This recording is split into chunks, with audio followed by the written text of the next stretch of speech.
You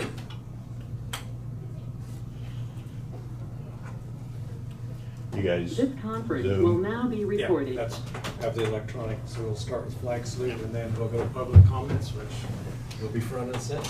So we begin with the flag salute.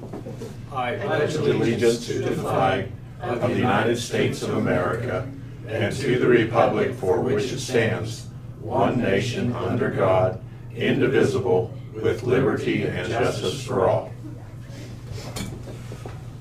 Very good. We welcome everybody to the August 7th Marion County Commission meeting. We begin the meeting, as always, with public forum, and we are very fortunate today to have Representative Scott Hill with us. So Scott, if you could come up beside Commissioner Dahlke, right here. microphone.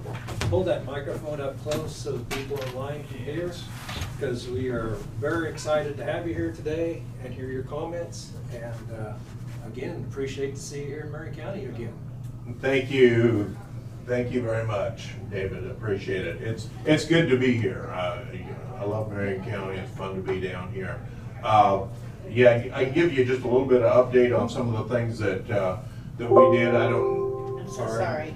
I don't know if you've had a legislative update yet from Representative Owens or not, but it was an active session. We did pass quite a few bills, and we did override quite a few vetoes. We kept pretty busy. So, but some things that are probably interesting to you guys, and some things that are interesting to you guys that we didn't deal with. We did quite a lot on the justice system. We changed some statutes that had to do with whether you have to have a county jail or not, whether you can transfer prisoners to another county or not. In Kansas, we've had a long time statute that every county has to have a jail. And we modified that to say that you can either have a jail or you can have a way to house those prisoners in another county. And so that helps out, especially some of the very rural counties that you get out west. One of the things that's a big concern in our society is the fentanyl crisis, and we increased some penalties on fentanyl, which I'm sure helps out the sheriff's department here, and we just we need to get a handle on that, and it's a nationwide problem.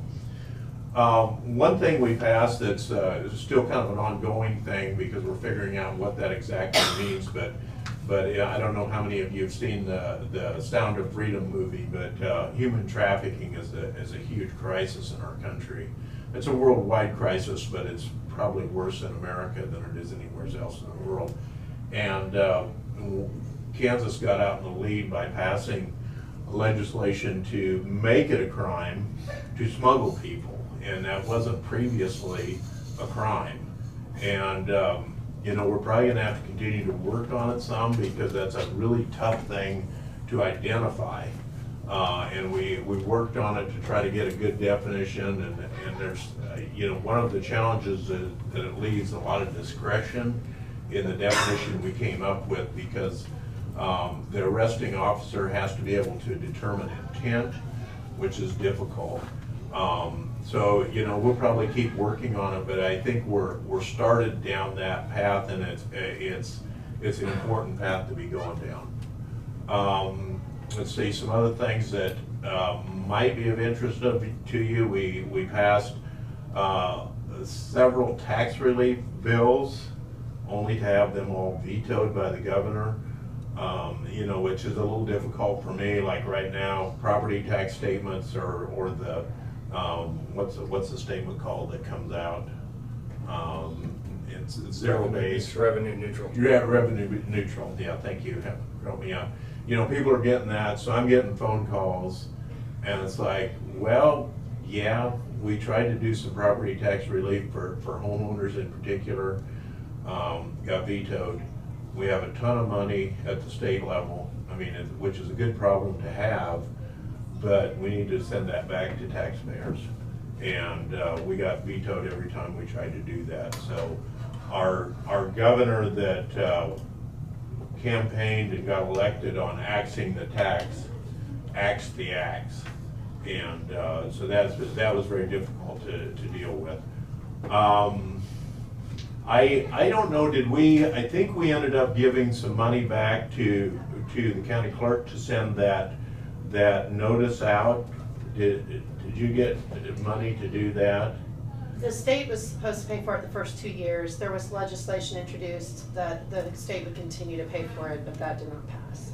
We didn't get that through. I was thought that we got some of it in by proviso, but I guess not. So anyway, that's I don't still, believe it passed. you haven't seen any money anyway. Well, we turn in a reimbursement. So it's been 2 years now, so it This would is be the for the second. next year. Yeah, right. So we And still it got a is- chance to do that. There's strong support to do that, by the way. And I voted in support of it, and it's interesting how things work up there. You get bombarded by, well, I brought this book with, this is what we passed.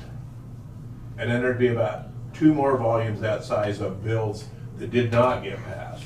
And so you lose track. I focus mainly on education. I can tell you everything that happened on education, but some of the other bills I lose track of them. But I do support that, and I think we need to do that. And I appreciate Commissioner Mueller sending me the ad valorem. And that's something that's just been kind of on the edge of my radar. And it needs to move in a lot closer, because that's just wrong.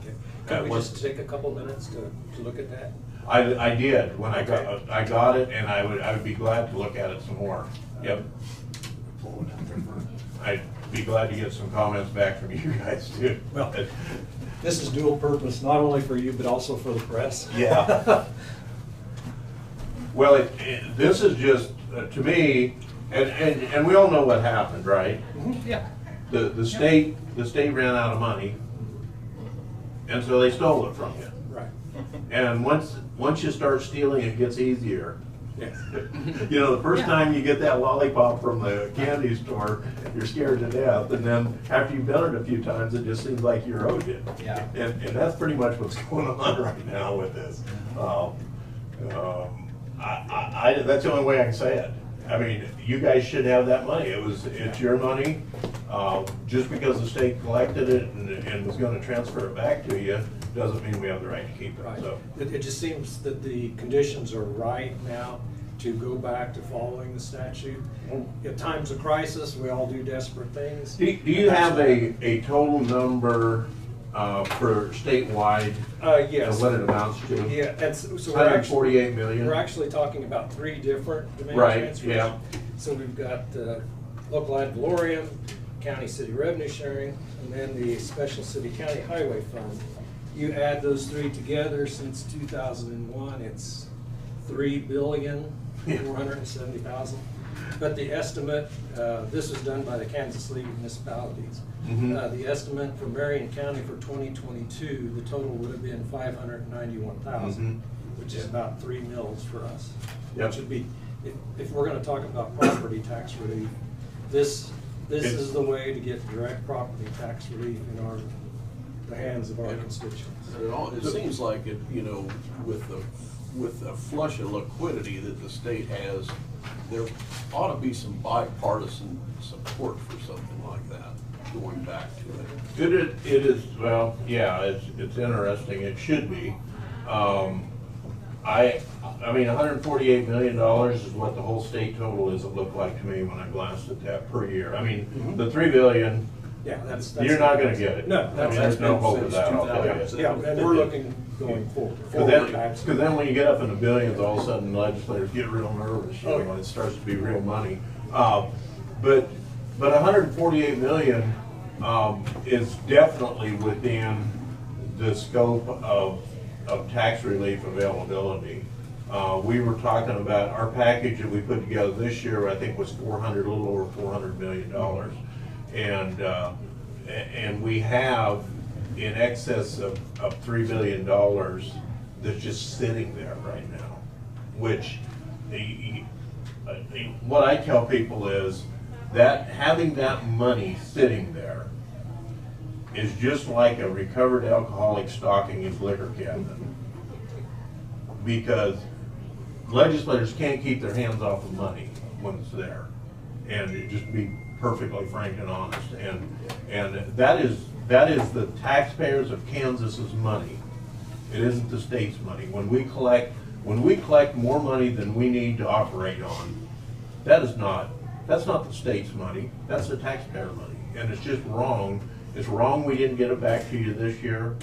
And to me, I'm anxious to carry this argument. I mean, I'll tell you what happens is, what's flashy is to give a food sales tax relief or a housing, reduce the amount of property tax you pay on your house, or reduce income tax. All those things that is flashy, and so they get votes through that, and legislators love to buy votes. This isn't near as flashy, but it is wrong what's going on. And to me, this is meat and potatoes. It is. Comes right back into our taxpayers' pockets. Yep. Property tax relief, but you're exactly right. It doesn't give you the big sound bite Yep. visuals, but it accomplishes the goal. Yep. So, thanks for this. Okay. We'll be talking it. Yep. And I know it came up, I remember talking it last time, and you know, like I said, I have 100 other things going on. I can't remember where it got sidetracked, but I know there was support for it, particularly the rural legislators in particular. You know, rural legislators are very in tune with property tax, because that's the main funding mechanism out in rural counties is property tax, because we don't have the sales and we don't have the income that you know, Johnson County does, for instance. And so we're very in touch with the idea of reducing property taxes. Well, this will be a major movement by the Kansas Association of Counties. Okay. So you should be hearing from Dickinson County, and all the other legislators should be hearing. Yeah, it looked like their total is even a little higher than yeah. you guys. Yeah. So, I mean, Yeah. yeah, so we got about, I think it was over $1 million, Right, $1.5 million or something like that. That big impact for. Well, it is. It's, you know, it's things that you can give relief on. And so everybody wants that. So, Well, I didn't mean to cite your own. no, I'm pretty well out of, I mean, I can talk education issues with you, but I know you guys probably aren't as interested in that as I Well, am. we don't have the input. Yeah, so, understand that. Seemed like there was something else. I know you guys got a grant for the, road up here. Yes, thank you very much You for bet. your support on Appreciate that. And Your help is very instrumental in securing those funds, and we hope to continue that process of bringing some of the state funds back to our community. yeah, it's, and I will say this, that, and I'm gonna talk to the city commission this evening or afternoon, I guess it is. I'm gonna hang around and visit with them. Actually, probably go to Wichita and come back. But anyway, there's a lot of grant money available. That federal infrastructure money is coming down. And so it's one of the things you guys need to be aware of if you've got other projects that, you know, particular, you know, water, sewer, which city's more into, but then roads too, or infrastructure. And, you know, I mean, I know you guys get help on direction on what's good grant to be putting in for, but there is a lot of that money available. And we've kind of changed the selection process on that, so it's a little more favorable to rural counties, because we're really having a problem getting money into rural counties. And our leadership was sensitive to that, and so we're doing some of those grants through legislative councils instead of administrative councils. All right. Any other questions? I know or- a lot of our rural water districts in the state can get COVID. Yep. And a lot of those systems are way outdated. Mhm. They need a lot of work. Our system that our firm is on, I think their leak rate was in the 40 to 50% range. The one we're on's a bunch, I know that. I It was, quite that. they were getting almost as much water out irrigating as they were to people's houses. That's not good. They just put in a huge new update, but yeah, those old pipes are, you know, and a lot of those were maybe a type that's been a little bit outdated and changed, and, yeah. Yeah, so. it was all glue joint at that time, and after 40 to 60 Yeah. years, it's glue joints. Now everything is slip gasket, so you got the flex. Yes? Do you ever have time to just sit back and say, some of the laws and rules that we go by is antiquated and old and needs some update? I wish I had that kind of time, I but mean, no, no. it's a really good point. Well, look at this right here. I mean, this is one session, and we do this every year. I have in my office in Topeka the annotated statutes, and it's Big, huh? yeah, it's like that, and yeah, a third, 2/3 of that stuff are things that are never gonna get brought up until we have some court case, and they go back and go, oh, this obsolete statute makes whatever we did okay. No, we don't do that, but we should. I think maybe this legislative session, we might have one or two things that we took stuff off the books. Yeah.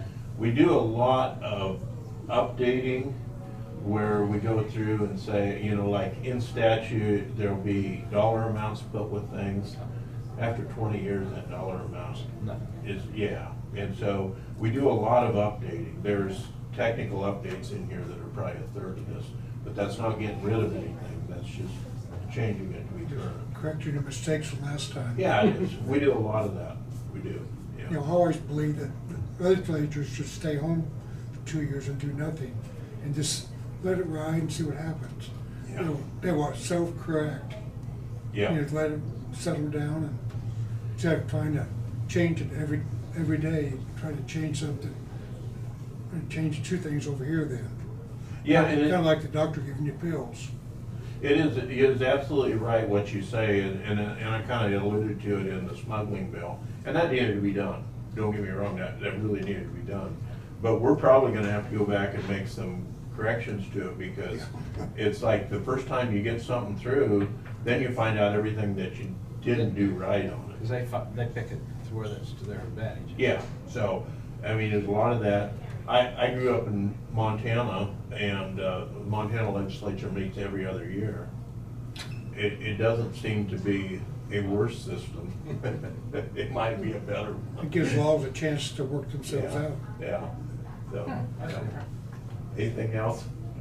I'd like to give our county clerk and election official a chance. I know there's a lot of issues going. Sorry to put you on the spot, Tina, quick on your feet, but Tina's the one that keeps our Yep. county going. She not only is county clerk, she's the top election official, and she takes care of us, which is Yep.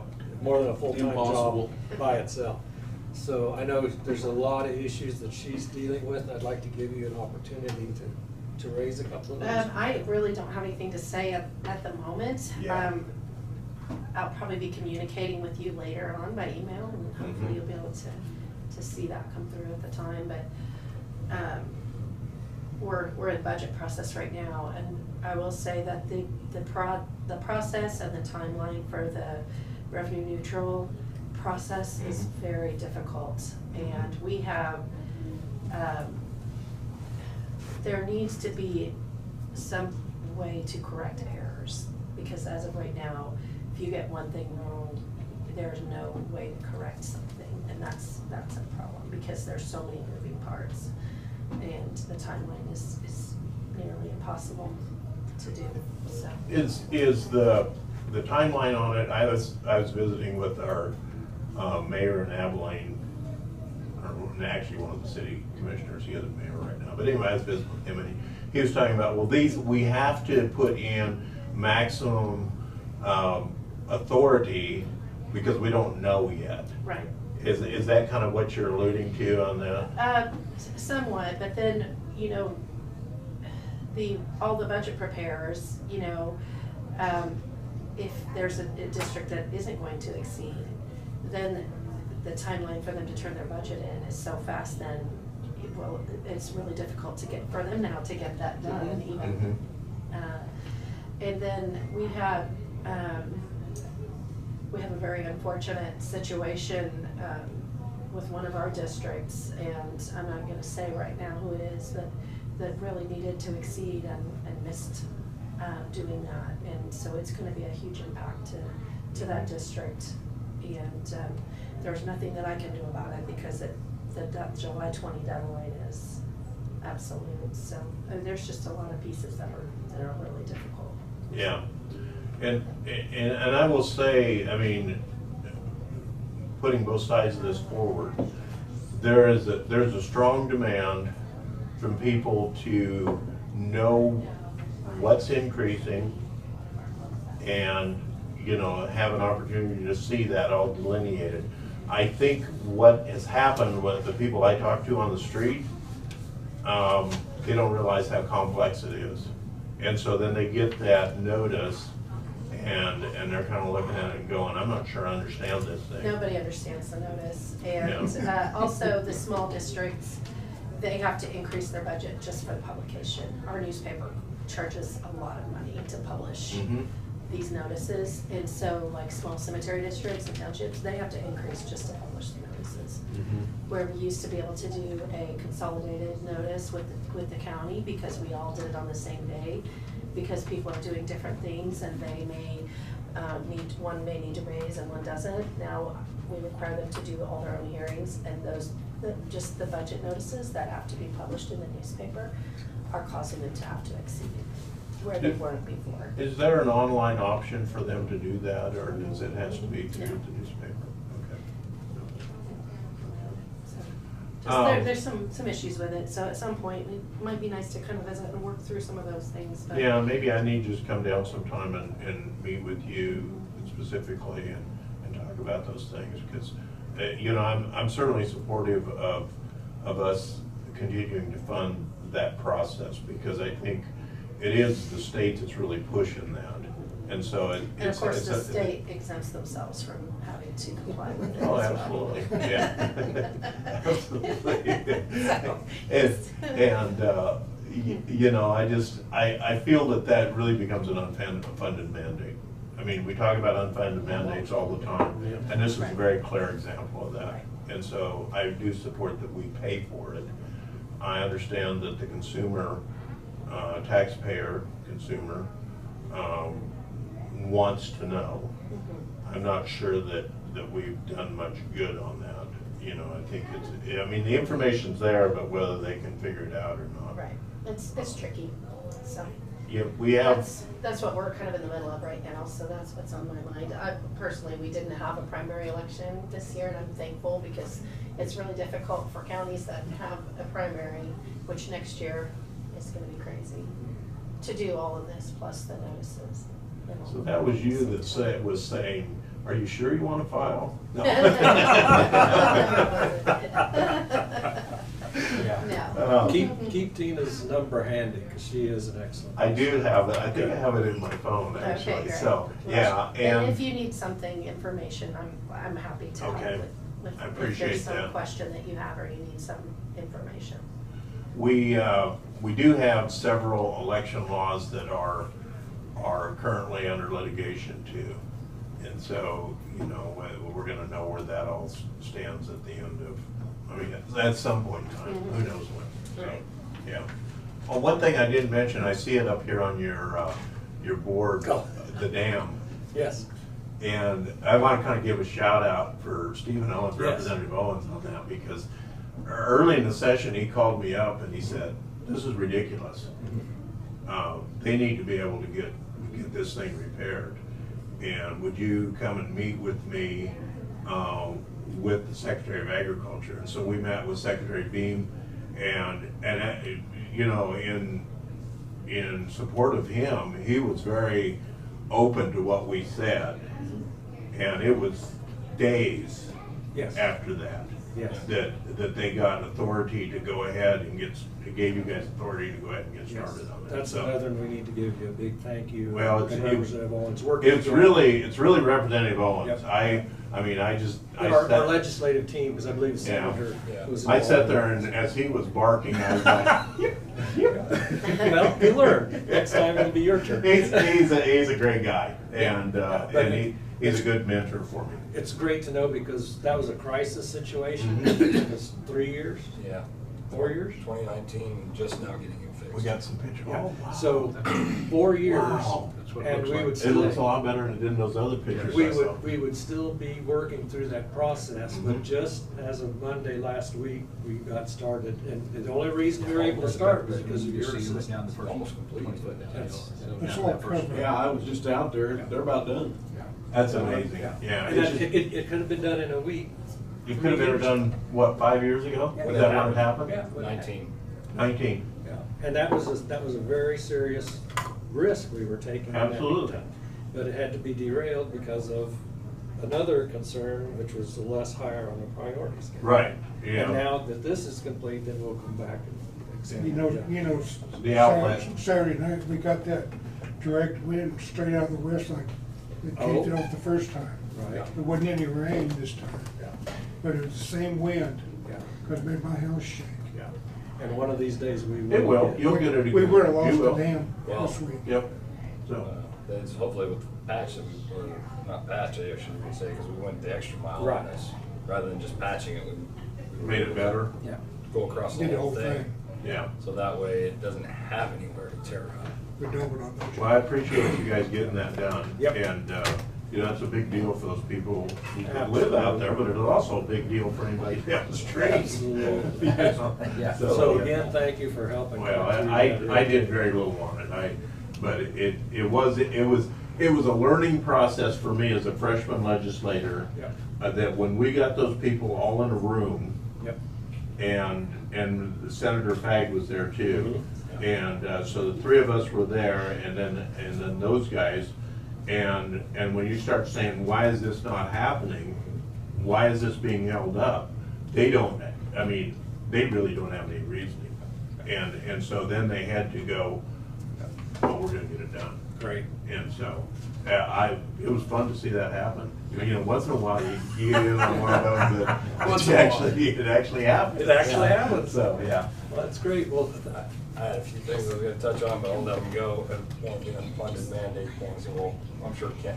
will Yeah, be- and I've hammered on him about And it. then, And one other email thing. me, and I was gonna tell you that too, Kent, that when you see one of those, just email it to me. Okay. Because it's really good for me to have specifics that I can go, hey, this is what's happening. The FBI making us get. Hey, we got some good radios. people, you got some important Your people. timing is good because we have the 4-H clubs here with Commissioner Baskets. Maybe there's one for the state representative. Probably not. Probably not.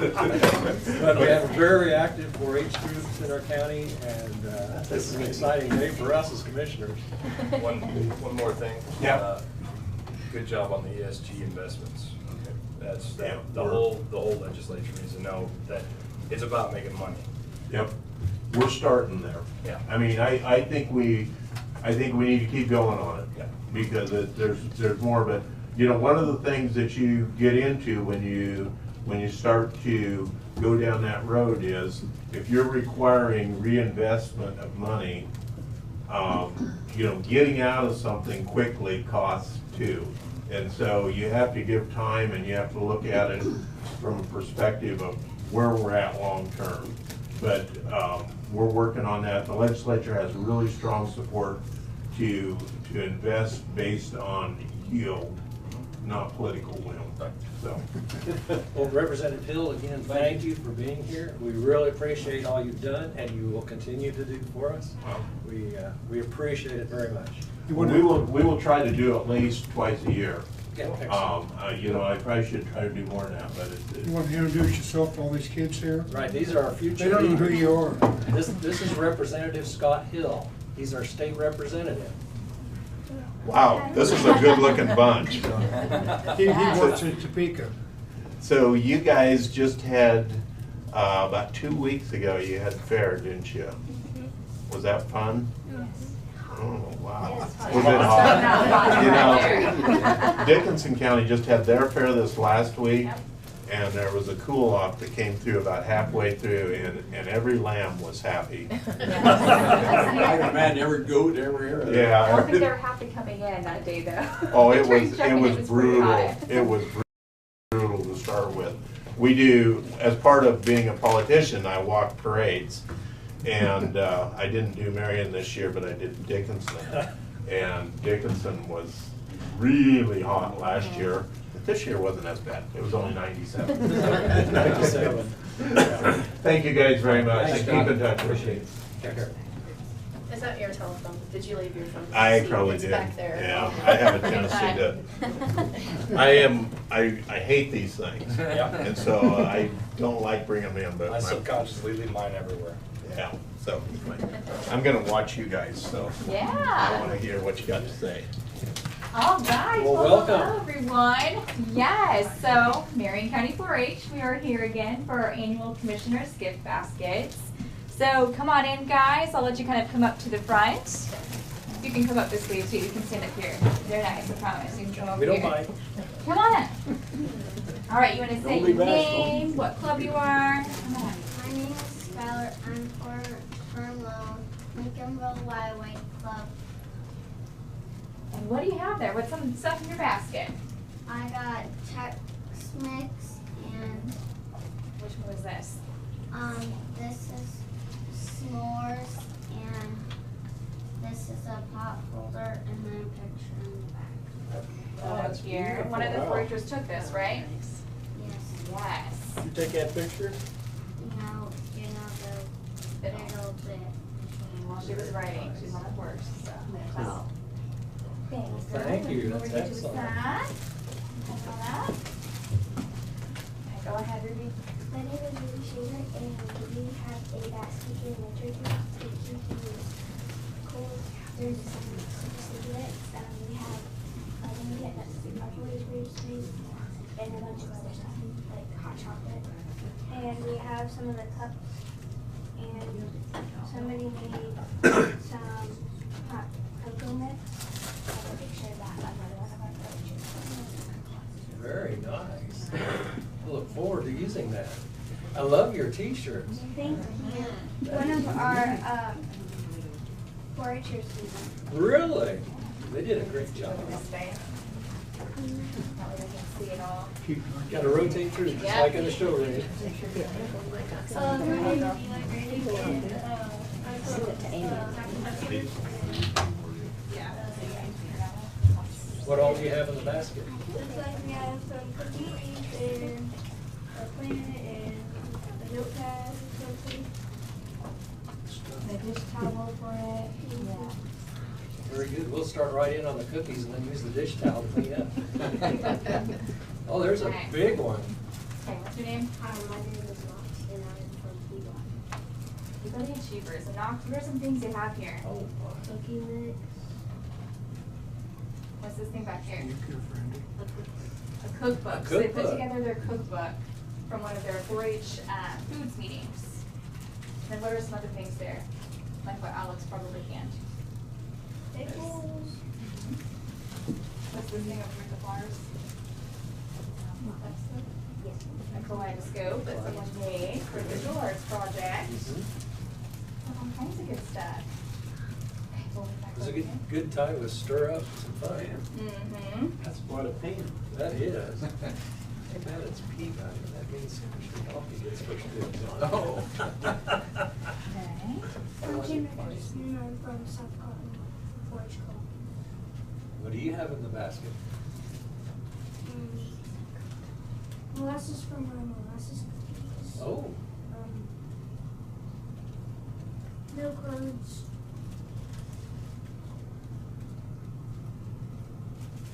All kinds of stuff. it huh? looks All great. good Yeah. stuff. You have some corn there, you have some different feed, like chicken feed. So kind of doing your chicken project there, so everybody has some backyard animals. There you go. Or some outside animals, that's a fun one too. Nice. So yeah, so all of our 4-Hers here and then the club leaders, we just want to say thank you very much for your support for Marion County 4-H. We appreciate it, and we hope you guys can stir up some fun with some of the baskets that we have. That's cute. Well, Yeah. thank you to all the 4-Hers. We're proud of you for your work and the different projects. And a special shout out to the 4-H leaders back there who put in lots of nights and lots of effort. And one of these days, you kids will realize just how much effort they put into it. So we appreciate that. Let's have applause. Great job, guys.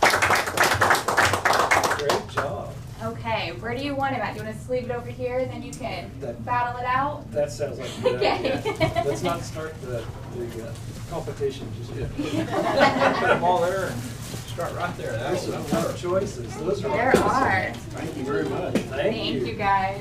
Have a good rest of your day. And I got a question for Knox back there. Oh, Knox, come on up. Did you take and help mix all that stuff up in that one? You didn't? Okay. All right. Not all of it, yeah. Okay. That's cool though. Yep, yep, no, it's there. Don't worry. Thank you all. guys. Okay, let's go. Good guy. All right. Thank you all for asking. I'll take Bring them in. Yeah. Kermit. Wow.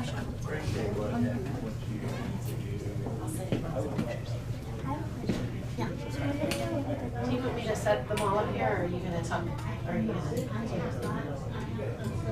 Do it at the end of the meeting? Okay. So, okay, then we'll. Yeah. So.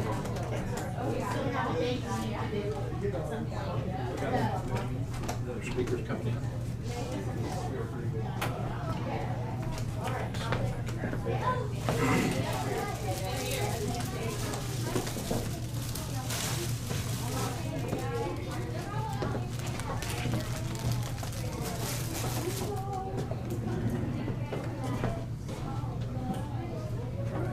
Susan, be able to make it down the hall with the old people. Going against traffic. There were some documents on the table for you from Susan. Okay.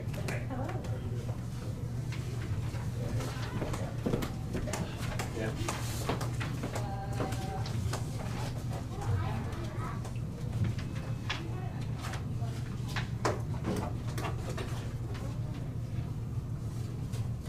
It's gonna go have the county councilor ask. I was gonna say to myself, doesn't seem to fit in here. Maybe one of the commissioners will share. You need the chicken feed, don't you? I shared my newspaper with you. That didn't get a response. He wants the chicken feed. I want the cookies. He was a chicken. My neighbor's got chickens, and then he gives me all his. Is that in the basket? Not that one. That's, Anyway, he gives me, when he cleans out his coop, I take it and I put it in my yard. Because he doesn't know what to do with it. that's a good deal. Yeah, so my tomatoes are like this. Chicken dinner, we'll do that. Hi, Susan. Hello.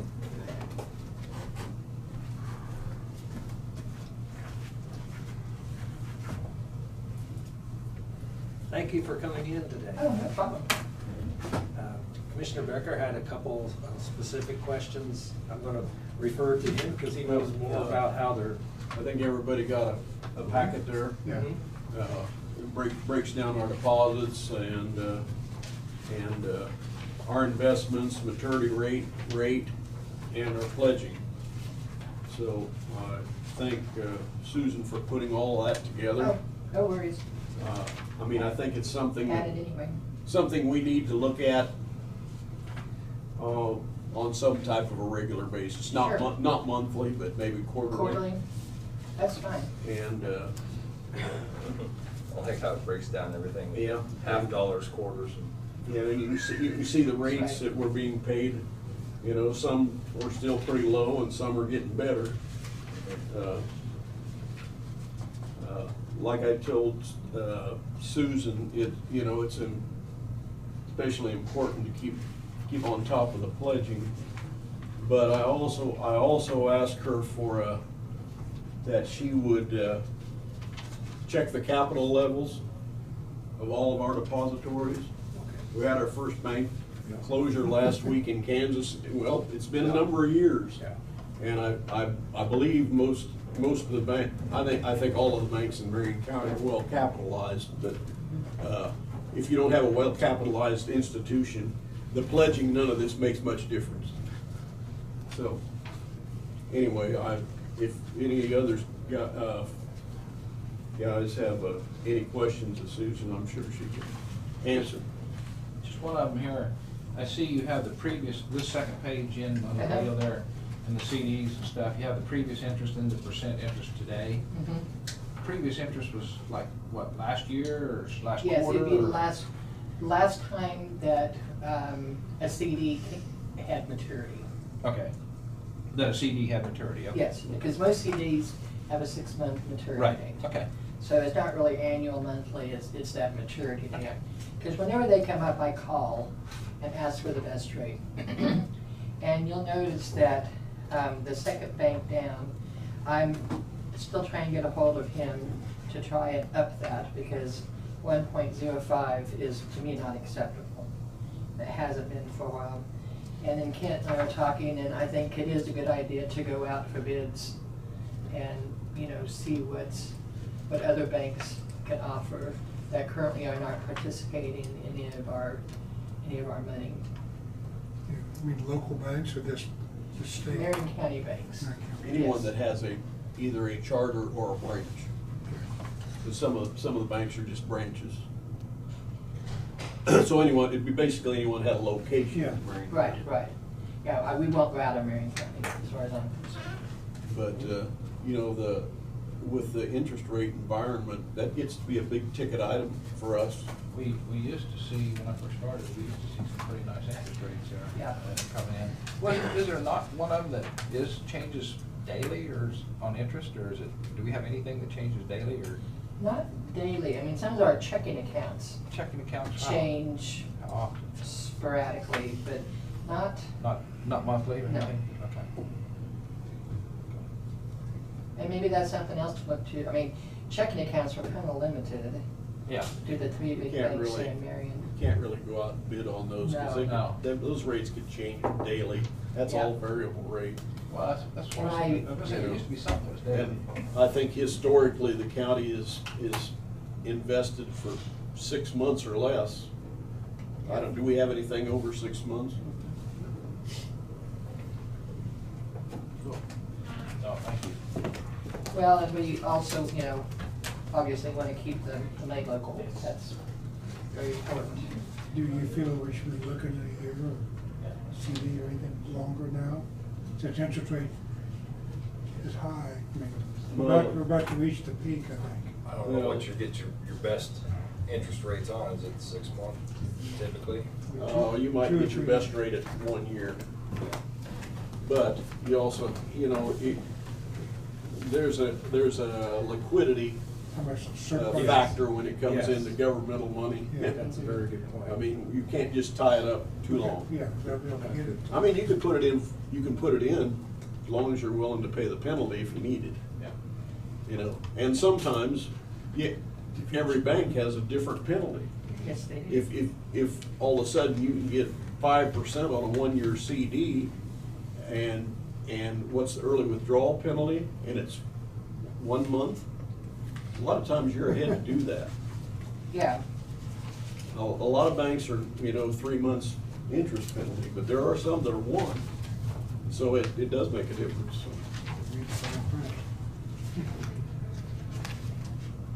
and the other thing I just want to mention is we have the sheriff's tax sale coming up Thursday.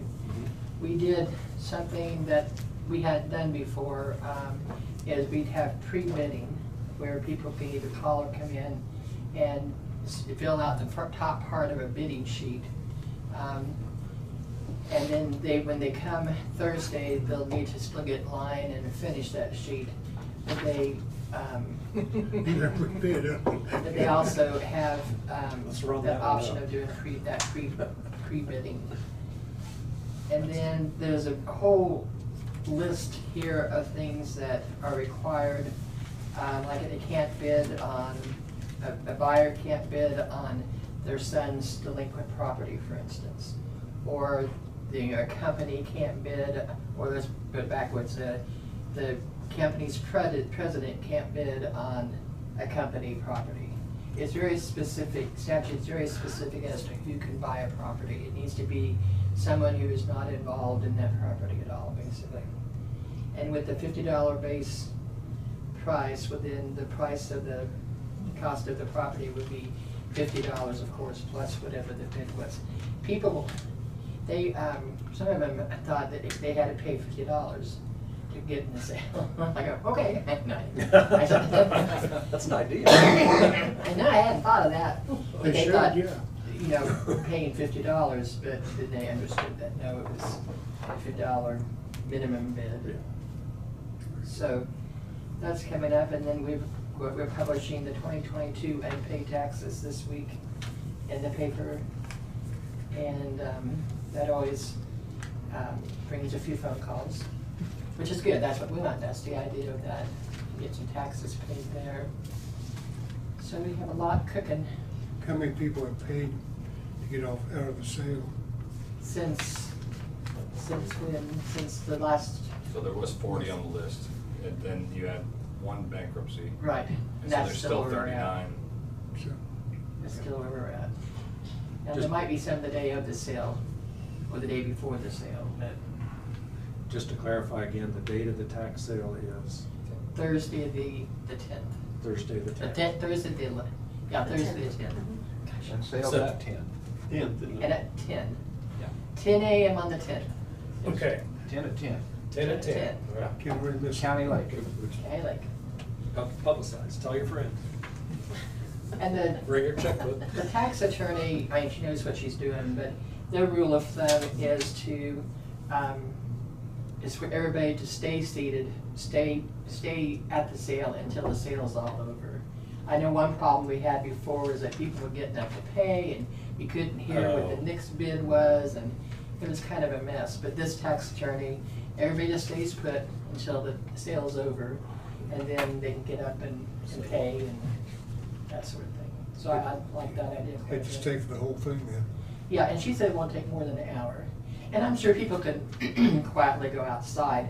She just doesn't want people milling around trying to pay, you know, distracting the workers and that sort of thing. Right. Very good. So, Okay, other questions for Susan? Well, thank you, Susan. We You're welcome. appreciate answering Thank those you. questions. and I'll get the financials to you quarterly at the least.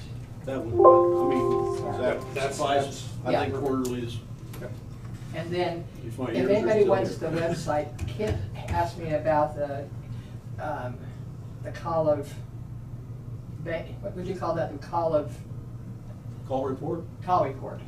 Well, that includes your statement of condition. Right, and there's a website. Did we talk about this? No, not yet. Yes. Oh, we did? Well, we haven't. We did, okay. We did. But anyway, there is a website if everybody's interested, where you can go and look at all the banks, and including ours. I think we did. It's all right, just be. Those are all published online now. Okay, So, that's helpful. I think we did. That's all right. Well, thank you, Susan. We appreciate it. You're welcome. You're welcome. Have a good day. Too. All right, John, You ready for me? we are. Welcome. Let me sit here, the hot seat All with a right. microphone. We have people online. so- Okay, I saw that out in the lobby there. Okay, we appreciate it. Thank you for being here today. Well, good afternoon. It's nice to be here, meet you guys.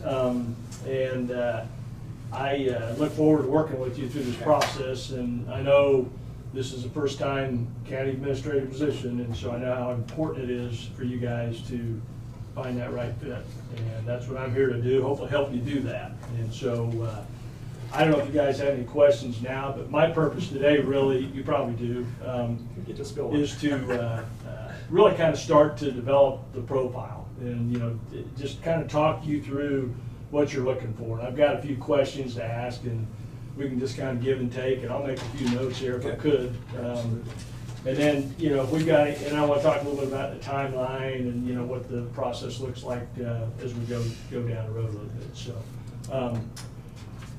I don't know, I don't think you all got they didn't have a survey that they filled out. We talked about that I sometimes do, but I'm going to walk you through that now, so it doesn't matter. So, so one of the first things I always like to ask is, you know, what kind of experience are you looking for in terms of the county administrator? Is it somebody that's been in that position, and, you know, whether it be county or city, and how long? You know, a lot of people say, well, you want somebody with 2 to 4 years experience, or, you know, whatever the case might be there. So just kind of curious if you thought that much about that, and we can just talk through that, and then I've got a few other things as well. So. If you had some, go ahead, Randy. Oh, okay. I just say that, you know, we've seen some of our local cities have new ones come in, and not much experience. And we've seen, we only have 2 cities in the last 10 years or so that's had them in our county, but we've all seen some that's come in with a lot of experience, and undoubtedly, usually those seem to be a little better person. They usually seem to have that, but yet somebody's got to learn too. So I'm willing to judge the person and see where they stand at. Based on their, yeah. Ideally for me, wanting to set it up correctly, and this is my mind, this isn't the board, but is somebody that's seasoned, that maybe isn't really, maybe more on the retirement path, that's willing to set it up, make sure it's in good working order before a rookie happens to come along, just to make sure it's well established. That's one thing, you've seen this in other counties, I'm sure you've done other counties that have first time through administrator. But it's a learning process for the commission. Sure. Because we have to change our culture. It's a learning process for the electeds, because again, there's a change to learning for our employees and our department heads. So I guess in my mind, following up with Commissioner Gehring's comments, it's going to be awful challenging for someone new. Someone that's got some experience would maybe be able to handle that change. Yeah, I think like you said, somebody on a retirement path, or someone that's got at least maybe 2 or 3 years of experience, county or city. Okay. So, you know, they weren't green. Yeah.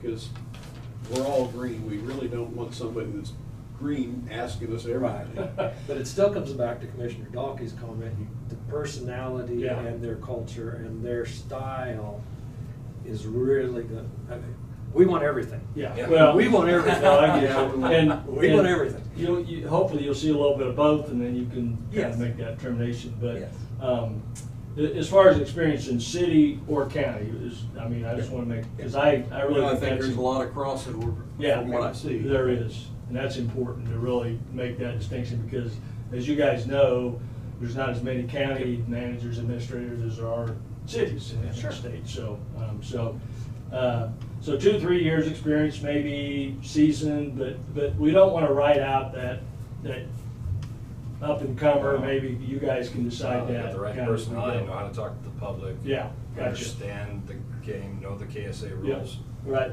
No, I would never write them all. Yeah, good. And that's what we've even found in some of our department heads. I mean, there are some outstanding people that stepped up.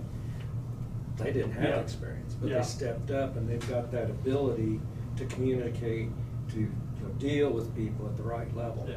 And that's going to be critical whether they're new or they're Yeah. seasoned. Something else to sort of in this is, we're not a large county, and I think that could make a difference in some of how the administrator operates. In large counties, they've got different things They're to, different. I mean, they do a little different than what Yeah. smaller counties do, so Yeah. I think that's That's a another good factor point. that should stick out, that the person understands that we're not as big as everybody. Johnson County or Sedgwick County. Yeah, I got it. When we first were looking at this, which was several years ago, Yeah, I remember that, yeah. I checked around and I think the only county that was our size that had an administrator was Russell. I think since that time, there's been several others, maybe even a little smaller than us. Yeah, that's a good, because I don't, there's like 20 or so. I talked with a Well, I know county there maybe was thought there's 20-some in the there state. was 3, I think, I met last time at KAC that were out pursuing, Okay, and they were smaller. yeah. Smaller. They were I think it's a 8,000, trending little bit. 8,000, 5,000. Yeah. And we'll come, and as I make notes today, I'm gonna go back and then we're gonna put together kind of the profile and what the ad might look like for you to review, obviously, before we put it out, so you'll have more time to look at that. So what about educational requirements? Some, cities or even counties are wanting, bachelor, and they, prefer a master's in public administration. Some, just a bachelor's is fine, and some can go, don't really care. Typically, there's an education requirement of some sort, so what's your all thoughts I there? think that ought to be negotiable. I mean, you could get a guy that started out digging ditches and worked his way up in management. Yeah. See, Education doesn't guarantee anything. No, it doesn't, Yeah. but it is important when people apply that they know, like, you know, if you advertise that, you know, we're BA minimum, bachelor's degree, whatever minimum, then people like you're talking about may not apply. But sometimes we would say it BA, bachelor's degree required, but experience can be, If they did some trade schools. yeah, experience can be I'm substituted big on for trade that. schools, not Yeah. universities anymore. Okay, well, yeah. What are y'all, I mean, you see what I'm saying there, that you can substitute experience for education, and that would be your call at the point in time. That way, when the ad's out, people know, like you're saying, maybe there's somebody that's, you know, worked his way up but doesn't have a degree. Well, I can't apply because I don't have a degree, but I've got the ability, the knowledge that is based on experience. Yes, we got a guy, he's been a foreman over one of the big factories in McPherson. Mhm. Wants to step back and do something different, Yeah, but he learned skills, yeah. how to manage there. Well, and we've got a county clerk that's been administrator for several years, basically. Yeah. And knows the operations and the inner workings. Do you exclude someone like that simply because they don't have a certificate? And Tina, please be a part of the conversation. I mean, my recommendation, if you want it. Yes, we do. Sure. Would be to require a degree in public administration, Okay. but put the caveat with or equivalent experience or. Experience, yeah. Yes, that's There's right. there's a way to word that, Yeah, to no, where we- you we- can give yourself some room, because I think you do want someone that knows what public administration is, not Yes. just a private sector Yes. person necessarily, but if you do have, it would give the ability for someone else that would be having Thank those you. other skills like you were talking about, Commissioner Crowfoot, to apply. If you got an administrator. Got true life that's not a skills. rookie, right, that's got experience, you don't wanna exclude Yeah. them because they don't have a degree. They're obviously doing the job somewhere else, and Yeah. maybe we pay better and they take or they wanna retire here, They or wanna they wanna go yeah. fishing. Yeah. We There got you the go. 2 lakes. Yeah, 2 Don't lakes. forget. Yeah, Yeah, that's make right. sure you Just don't take- advertise, we got the 2 lakes. Oh, we'll be all over that one. We got lots of public hunting. Yeah. Does that Yeah. give you enough? But your point is perfect on that. I like the, you require a bachelor's degree in public administration, or I like to say, or related field, like a business Yes. degree. Yes. Or, experience can be substituted for education. Yeah, perfect. And we'll write that up and you'll get a chance to look at that, so. Perfect. Perfect, yeah, okay. Let's talk a little bit about, what knowledge, or skills that you're looking for.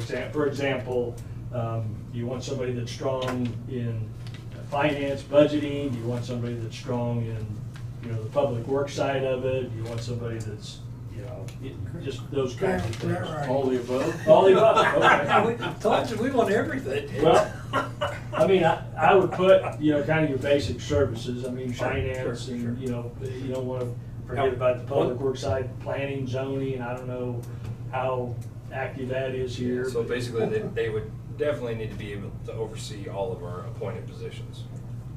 Okay. Yes. And know that they are not in charge of their elected officials. Yes, yeah. Just need to make sure that that is clear. We'll make that clear, yeah. Yeah.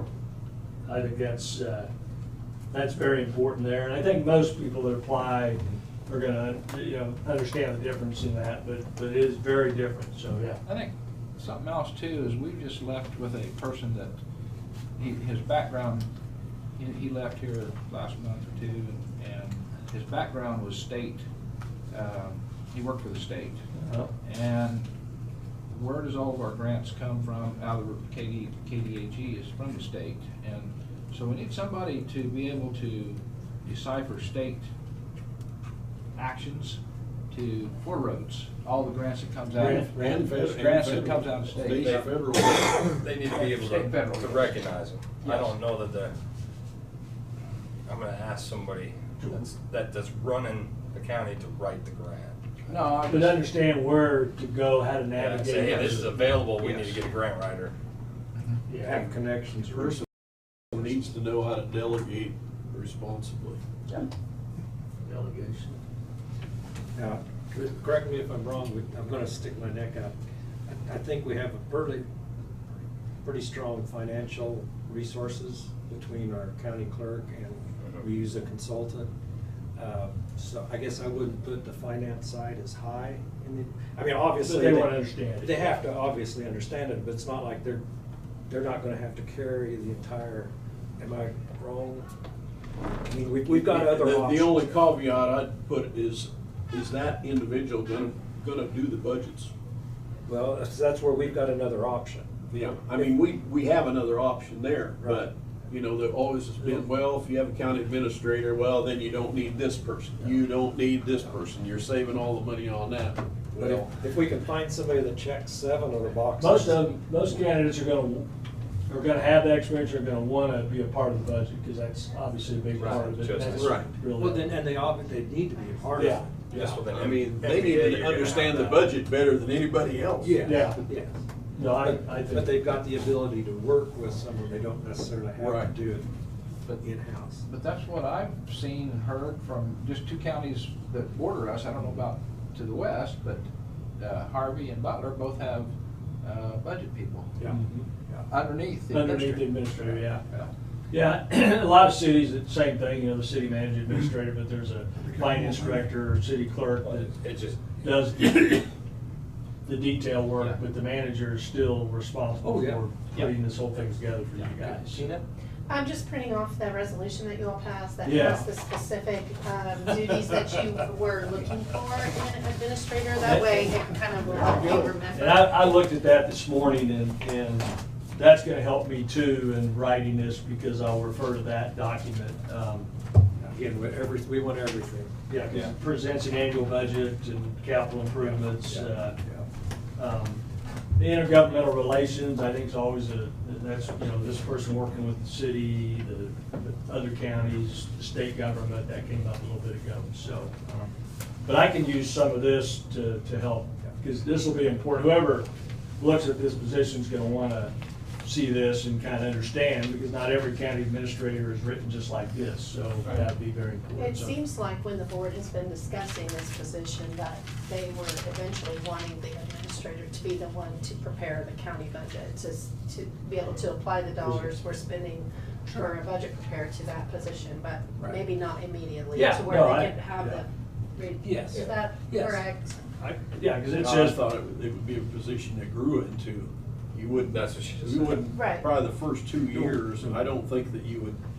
They're gonna work. But us. they need to know that that's inevitably, that's what they need to get. There we go. Yeah, that's awesome. Yeah, that's good stuff. But I did look at that this morning. I think it's really helpful. I think, I mean, most candidates are gonna see what that looks like and understand it, so.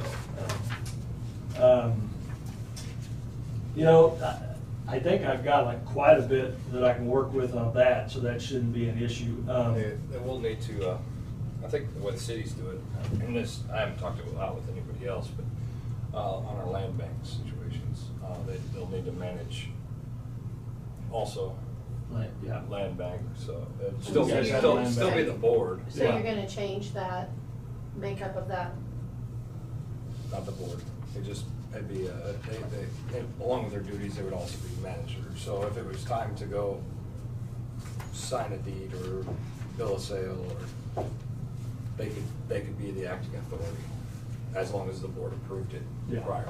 So that the chairman You'd doesn't have to come take in. you'd have to take some type of action and a resolution to To change change the the makeup. consistency of that. That's Yeah. Yeah. Well, I was just saying, there's certain little things, there's not a lot to that, but it's more of Housekeeping. it's another added Yeah. deal that they'll probably be expected to handle for us. Perfect, yeah, gotcha. And we'll be able to add is, you know, we're not gonna cover it all there, but you're gonna get a little bit of that through the interview process when you start talking to people and understand kind of what their skills are, strengths, weaknesses, what have you, so. And this is gonna be a contract, employee, it'll be a contract at some point in time, just wanna make sure understood that, and that'll work with the county council on all that kind of stuff, so.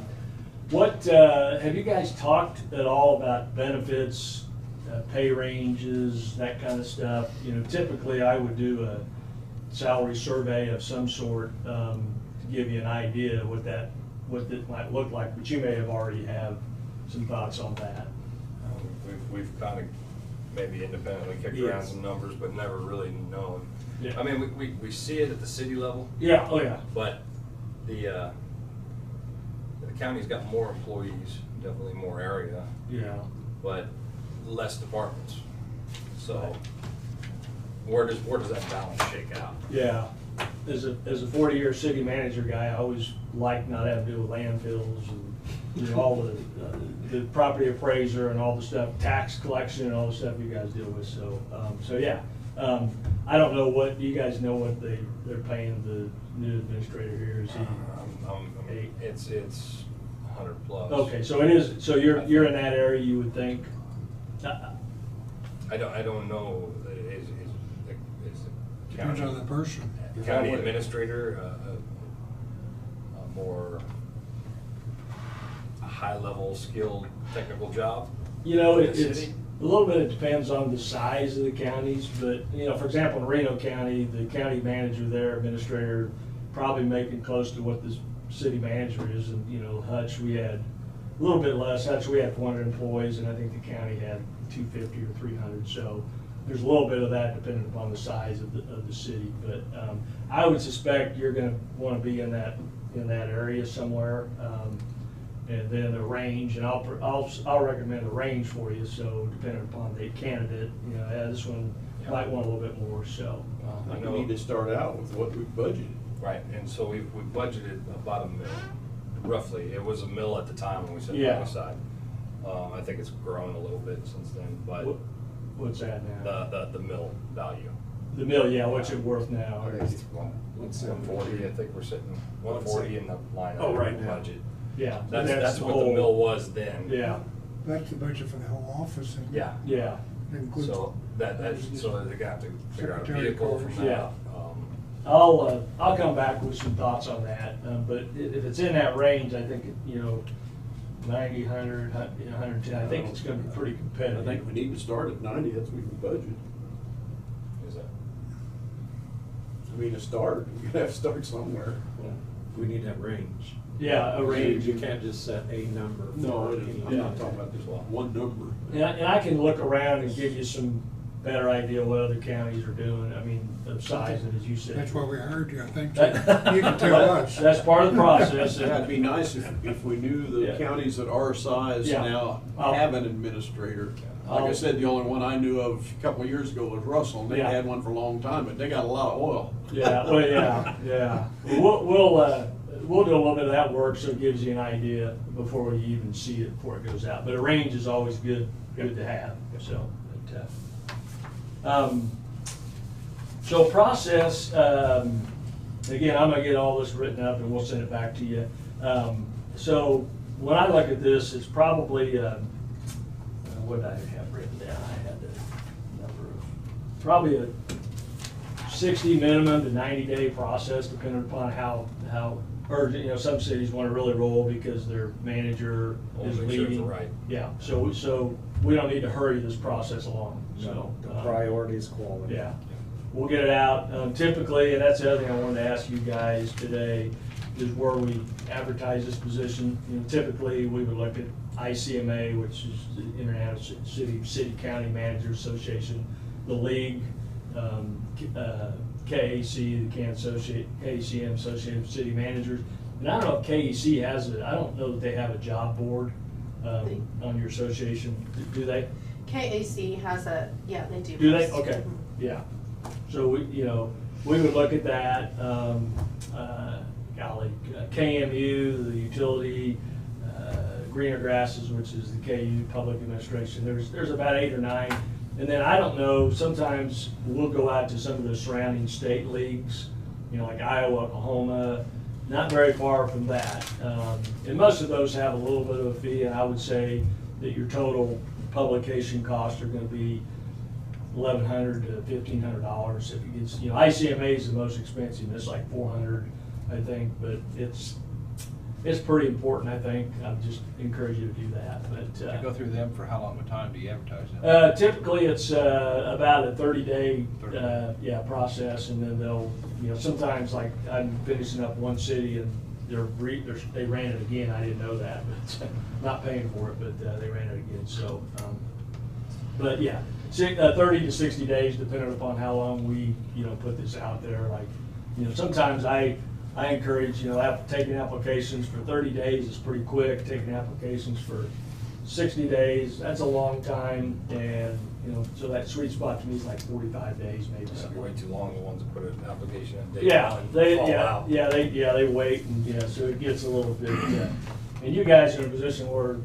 it's a new position, so it's not like somebody's leaving and you gotta try to, bridge that gap, so, but, You don't put until job filled?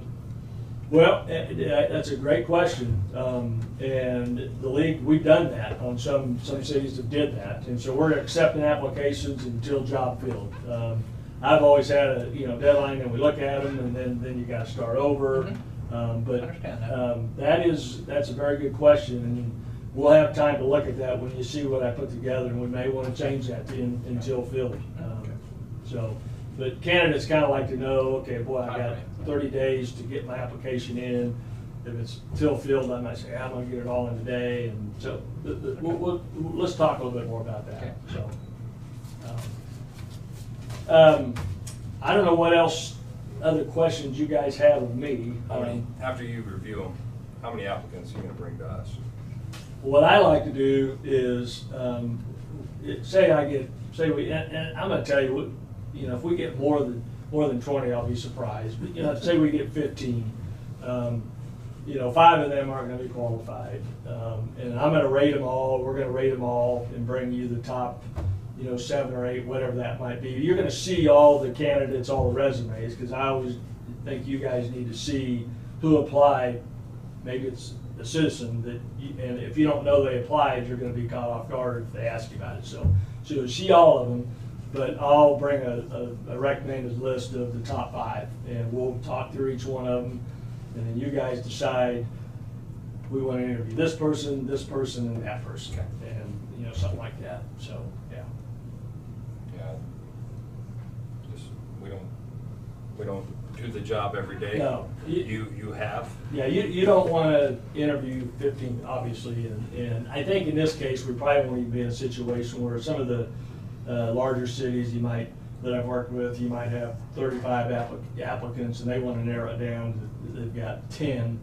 Well, that's a semifinals list, then we'll do a little bit of work with them, and then get it down to who they actually bring in for an interview, so.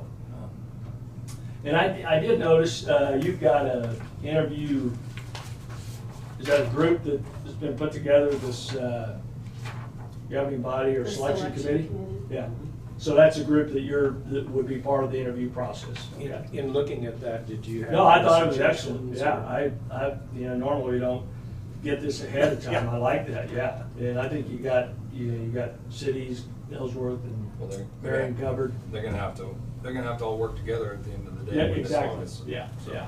And the other thing I always like to emphasize with candidates is just confidentiality, and that's just something that, I'll visit with the county councilor about when we start getting into, talking about names of individuals. And I don't know how you guys want to handle it, but I always think it's important to protect the candidates because they're somewhere else, at least until they get down to the nitty gritty. Tina does an excellent We- job at that. We typically, when we're looking at hiring, we do not Okay, share excellent, yeah. that. We don't say names when we're doing interviews. We Good. just say with an applicant when we go into Okay. executive session. Perfect. I think that's excellent, and in a lot of candidates, if there's gonna be an open early on in the process, they just don't wanna be a part of that, so. You supply pertinent Until- questions. I will, yeah, at that time, Interview I'll process. send a list of questions to all of you, to Chair, or whoever you can distribute, or Tina, and let you look at them and see what you think. And to me, it's important to just have that list. Now, you guys may want to add to that, and there's always opportunity to ask follow-up questions to a candidate based on what they said. So, but I like asking all the candidates the same questions, so you get a fair evaluation. So, but, and I'll have that plenty ahead of time of, when we ever get down to setting up the interviews. So, any other questions you guys have? I'd like to say thank you for saying what you did, is keep us abreast of that, because, if a local did apply, Yeah. that'd be very neat, because it's 'Cause when somebody asks you something they think that you should know, and you're sitting there, duh, it makes you feel like duh. It happened one time to me when I first started doing this, and it's same thing. Yeah. The council members, commissioner this was in a city in southeast Kansas, and it's a tough city anyway. And they didn't get the full list. I was working with somebody else then, and he was upset because a local person had asked him about it, and he didn't know anything about it. And so I think that you guys get the full list, and then my recommendations on, or our recommendations on who we think the top ones are, but it's still your choice, you know, to select those five. So. Worked out a little different over there at Hillsborough, but it was not local, but it was still Marion County local. Yeah. And it wound up being the one that got it, but nobody knew he lived over there. Now, which? Matt lived in Gossamer. Oh, Matt Stobbs, yeah. I did, yeah, he And didn't. he was one of the finalists, and nobody realized that he was just down the road. Yeah, he had been, I've known Matt I worked with him when I was at Hutch, he was in South Hutch, and then he went to the university, so, yeah. And you got some Matt's good, and I know Brogan here is pretty young, is it Brogan? No, Yes. Brogan, yeah. Brogan Jones. Yeah, Jones, and his father is a city council commissioner in Sterling, and that was my first city manager job, and his father, Dick was the first employee I ever hired, and he told me the other day, he said, you came in City Hall and you look like you're about younger than me, and you hired me and this and that, and he was like 18, 19 years old, so now he's on the city commission there, so. Yeah. Cool. Anything else? If there's anything to follow up from today, you know how to get a hold of me, and we'll work on that. But I'll try to get that back to you to look at, and also the league will put together a profile, nice little brochure profile of the county, highlighting the two lakes and all the good things that make you want to come to Marion County. So. And we'll just take that right on over and put it in our economic development. And just use that, yeah, you'll be able to use that for that, but. We got good schools and good roads and. Yep, no, it's attractive. Good place to live. Location's good. Okay, and the qualifications for this position, is there anything coming in for this position that you're gonna ask, which would be a benefit maybe to this person different than an employee, or I'm going clear through this, picking wild things out here. Yeah.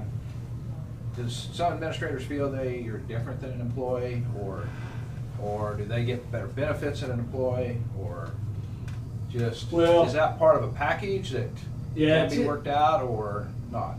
Typically, the contracts that I work under is, I mean, I got, the same health care that every other employee got, Okay. no different. Vacation, sick leave, accumulated that just like every other employee. But typically you give that employee maybe an upfront, some vacation days and sick leave upfront just to get them through until they accrued enough.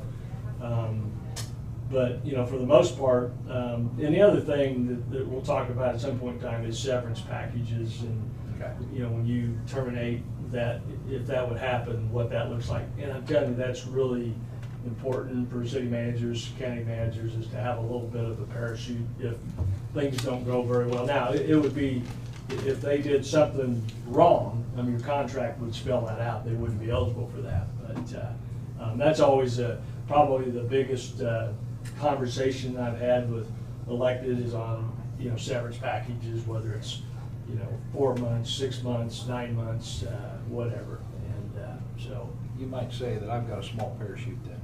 Okay. Well, Hey, I get it. That's why it's important, and, I never really worried too much about it. But it's kind of important because the job is just tough enough, and then it's hard to get another job that quick, and but we'll talk through that, and once we get down to because this is a new deal, and I can find some sample contracts if you haven't already seen some of those. Yeah, you have some, so your counselor can help, and that's what I would say. Once we get down to a candidate, then that's up to you all, but. We would just say, hey, this is your pick, and now we put them in contact with the county counselor to negotiate that contract based on what you guys talk about, so. Something to go along with that parachute, even though it's not financial.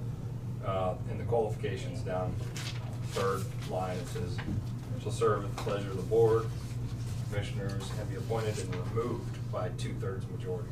Okay. So it's not just a simple majority. No, that's, I didn't catch that, yeah. So Good. That's important. Very important. Just something to help highlight that. Yeah. That you could just had a bad day and Yeah. ticked a few people off, you're not getting kicked down the road. You know, that's a good point. I didn't realize that was in there, and that is important, because we always talk in our career, we live by, just making 3 people, and 5, you make 3 people happy, and you're gonna be all right. But, you make that third one, and then it's 3-2 going the other way, it's not very fun, so. There's always election coming No, up too. it's always a Well, difficult job, so you yeah. really gotta upset the apple cart. Yeah. Now, on election cycle, I know cities are coming up. Are all you guys, where are county elections now? I kind of forgot. 3 next year?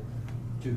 2. Oh, Two. it's you and me. 2 and then It was 3. 3 last year, 2 next So year. 2 next, which would be in the November. Of 24. Yeah, good, gotcha. So we've got almost a year to. Yeah, okay, that's good. That's always kind of an issue, yeah, so.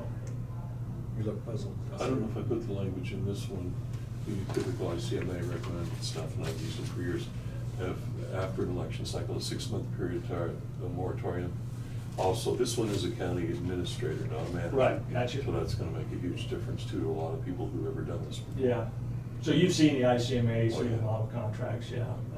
And I just talked to a candidate the other day that has it in his contract that, because the election's coming up, like for a city, and, Yeah. they're hiring a person now, and they've got elections, coming up in January, and so, he's not, in his contract, they can't terminate him within a certain period of time because of the election deal, so. And so that's a, kind of another parachute, I guess, if you want to protect him, so, yeah.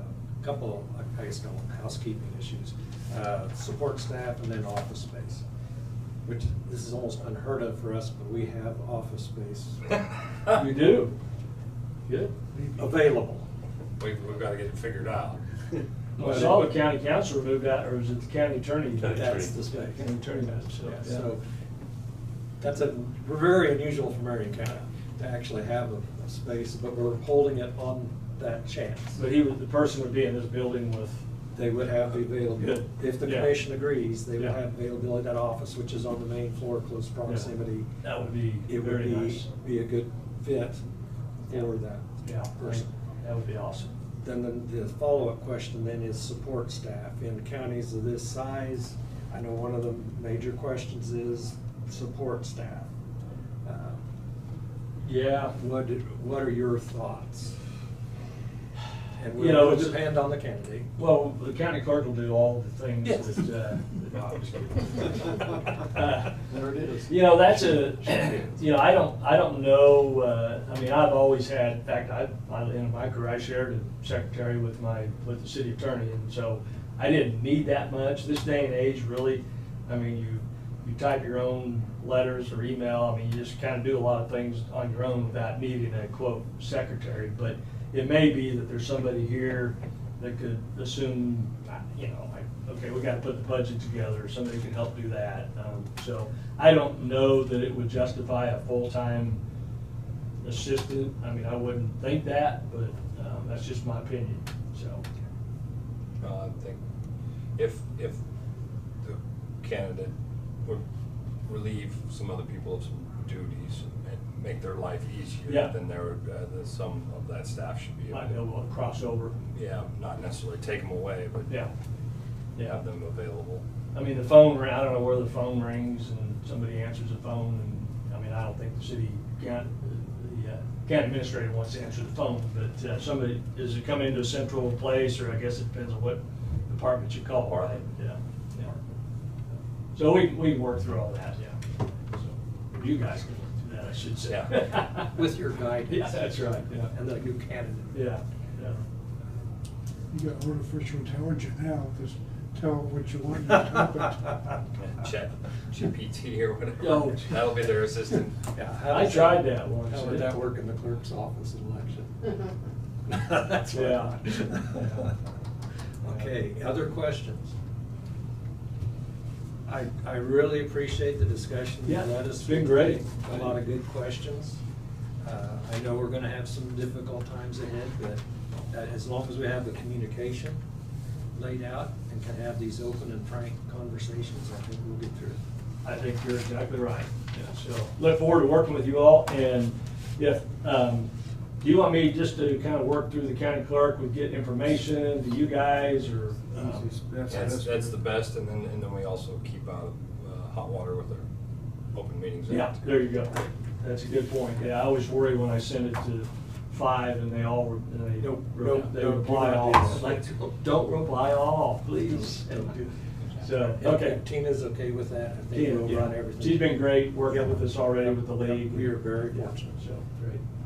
Well, I look forward to working with you, and Okay. hopefully we can get you some good candidates in here. So We we'll be back. appreciate you coming down and sitting and talking. Yeah, oh, I Zooming. Yeah, you know, the league, sometimes they would do that because, you know, Nikki just did it out of the office. And I said, man, it's so important to just do a face-to-face, this stage, the next stage, and then even the interview side of it, so. You can, on the Zoom meeting, it looks a little bigger in here. Now Yeah, well, you know what we're working with. Well, I It's remember a little doing tighter than you think. the Zoom call with you guys, and it's amazing, you're right, because I saw it out there, and then you kind of come in, that's the room. That's what everybody tells me. They're Yeah. like, man, you guys got a big space. Yeah, I you said, got no, you show up here and sit down in the room. Yeah. It's not that big. Yeah, but Commissioner Dog is absolutely right. Being here in person to me is just the whole world. Yeah, good, I appreciate that, because I like doing that, that's why I do this now. You just get so much better communication. Yeah, so. Thank you. Okay. Thank you, John. Enjoyed it. Take Very care. good. Have a good day. input, and we'll be back in touch with the draft of what the advertisement and the profile looks like, so, okay? Thank you. Thanks, Jim. Are you with the meeting? a card? I don't, but I need to spell mine. Why don't you come out here and we'll let them go on, so. Thanks, guys. Thank Appreciate you. it. I have 500 at home. Of course. Okay, next on the agenda was Lou. Do you not have a new agenda? Outside board. Lou is sick today. Oh, okay. Yes, we have revised. Okay, so we're to administrative business. Are Thank you. Okay Yes. to do that? Yes. Okay. I was looking at the wrong agendas. All right, so, we have change orders and supplements. Halfway through the meeting. Oh, okay.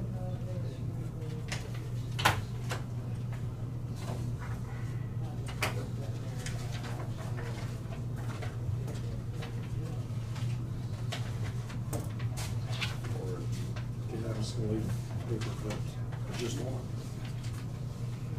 Oh, okay. It's the last one.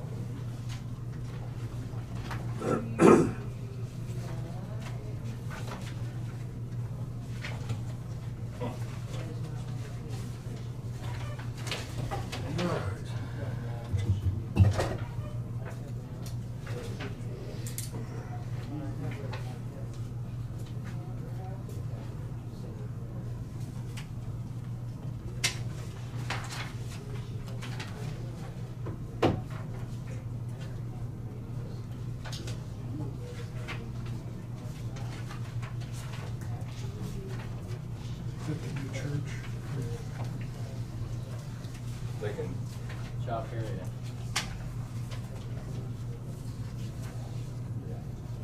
That's all.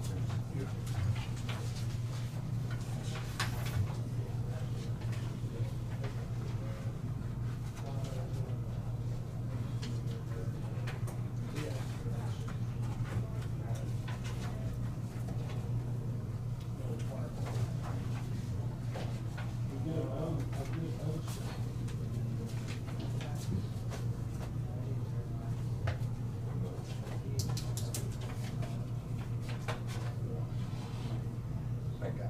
So the guy- Two pages. Oh, yeah. I'm on the same page then. Just being in person. Yeah. Yeah.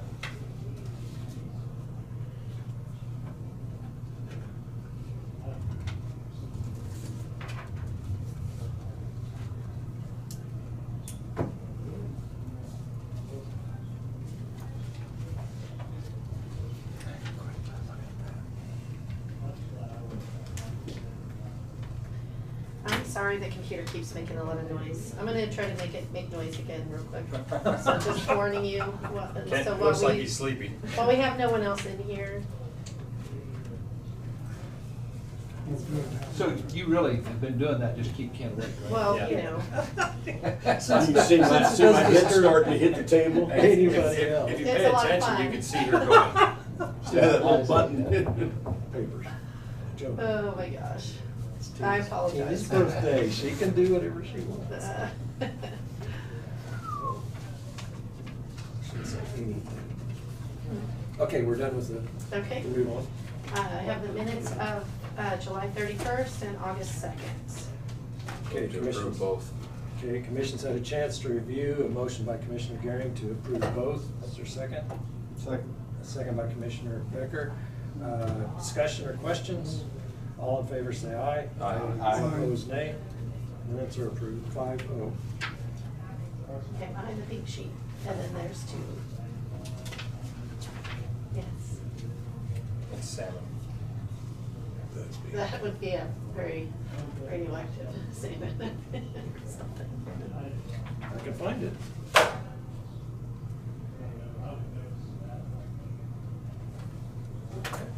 Got minutes?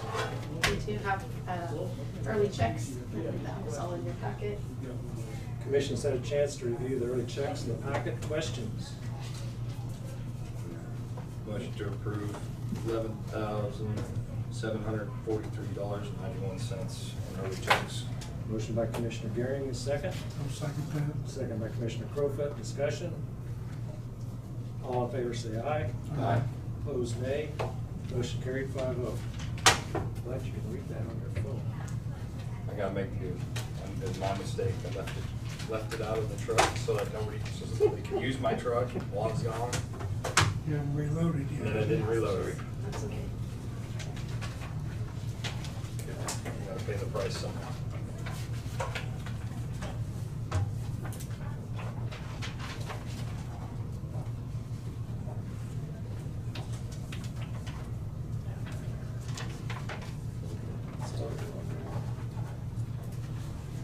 We have some transport fuel bids that are coming your way.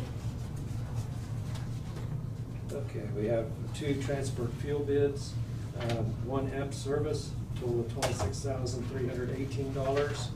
1 MFA oil, $27,284.50. Make a motion to approve EPS, amount of 26,318.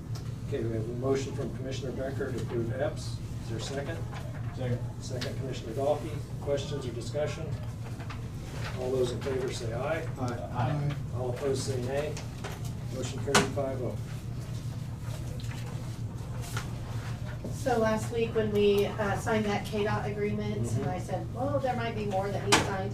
So we do need to provide a debarment page, and so I just need the signature of the chairman on here, and then I'll fill out the rest. Okay. The county is not had any, Do we you need- don't need a No motion, action. because you've already had a motion to approve it all. I just didn't get your signature on all the pages they needed. Very good. Thank you.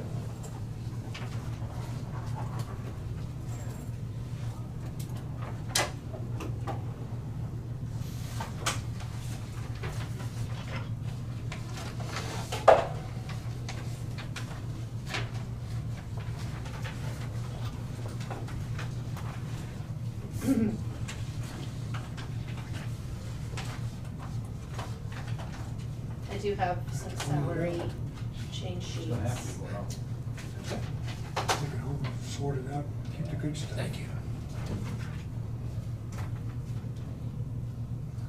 Okay, and the sheriff, changed from full-time to part-time correction officer, Jonathan Benavidez, $18.91 an hour.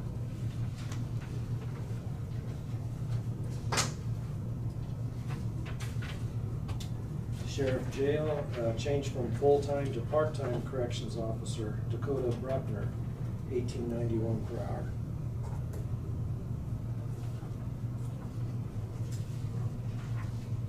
Sheriff jail, new corrections officer, Trinity Snyder, $18.36 an hour.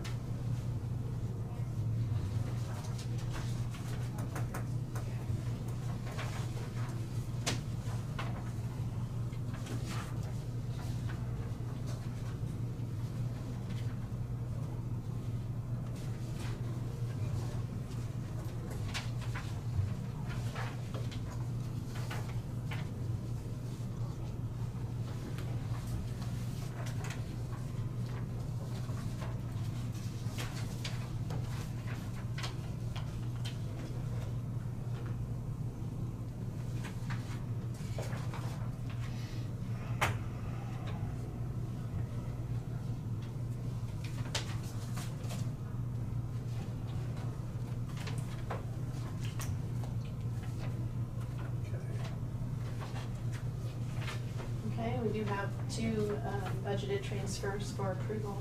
Okay. That was in your packet, I believe. Yep, they were in the packet.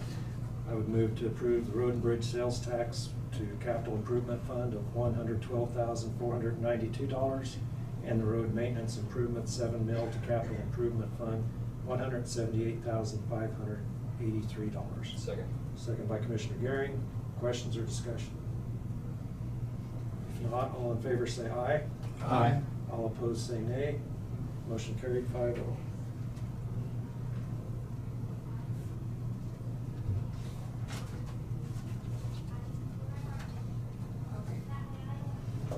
Second transfer from road and bridge to special equipment, $116,666.67. I would move to do that transfer. Is there a second? Second. Second by Commissioner Gehring. Questions or discussion? Just a comment. Yep. I think we still need to be looking at outsourcing. Not entirely everything, but we're never gonna get caught up until we do some outsourcing. We're already doing that with some of the rock hauling, and it's gonna have to be some with some of our other areas too. I mean, I'm not gonna vote against not the transfer, Well, but the transfer is needed. going down the road, I might. Transfer is needed because we've got commitments, or lease purchases that need to be paid. Previous commitments. Yeah. It's just something that we need to keep in front of us, 'cause Okay. Point taken. Other comments or discussion? Not all in favor say aye. Aye. Opposed nay. Motion carried 5-0.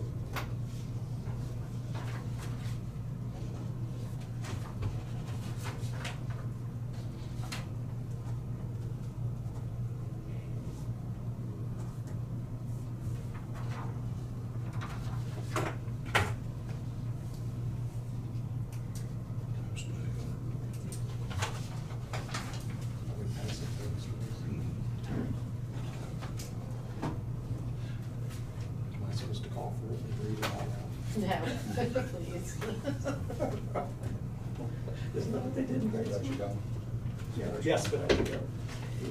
There's none under my desk. I do have two employee evaluations that need board review and approval, or like sign off. They were missed or at a previous time. Oh, So we'll oh. need an executive session sometime during the meeting to Okay. review employment evaluations. Okay.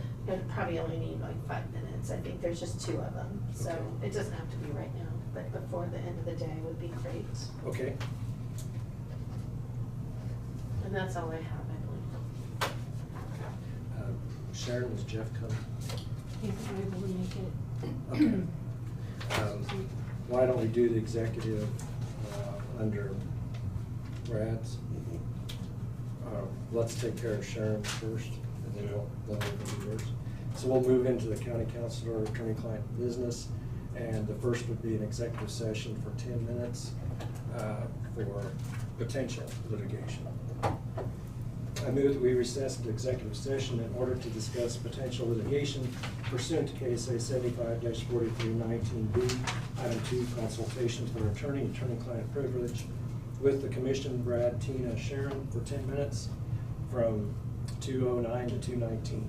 Second. Second by Commissioner Gehring. All in favor say aye. Aye. All opposed nay. Motion carried 5-0. We will be back at 2:19.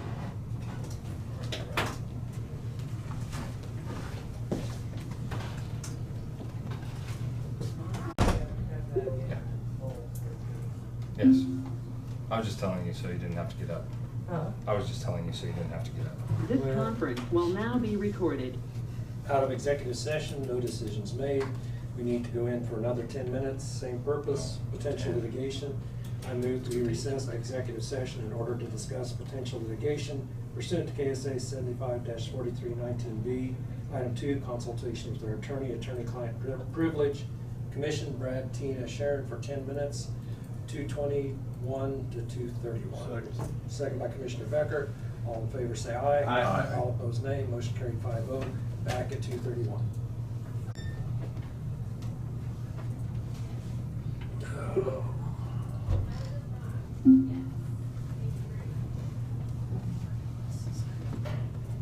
conference will now be recorded. All right, we're out of executive session, no decisions made. We'd like to have a 15-minute executive session on contract negotiations. I move that we recess into executive session in order to discuss contract negotiations pursuant to KSA 75-4319B. I'd say item 2, it's consultation with our attorney-client privilege. With commission, Brad, Tina, and Sharon for 15 minutes, 2:31 to 2:46. Second. Second, Commissioner Garing. All in favor say aye. Aye. All opposed, nay. Motion carried. Back at 2:46. 2:46. That's not what I trust you didn't know.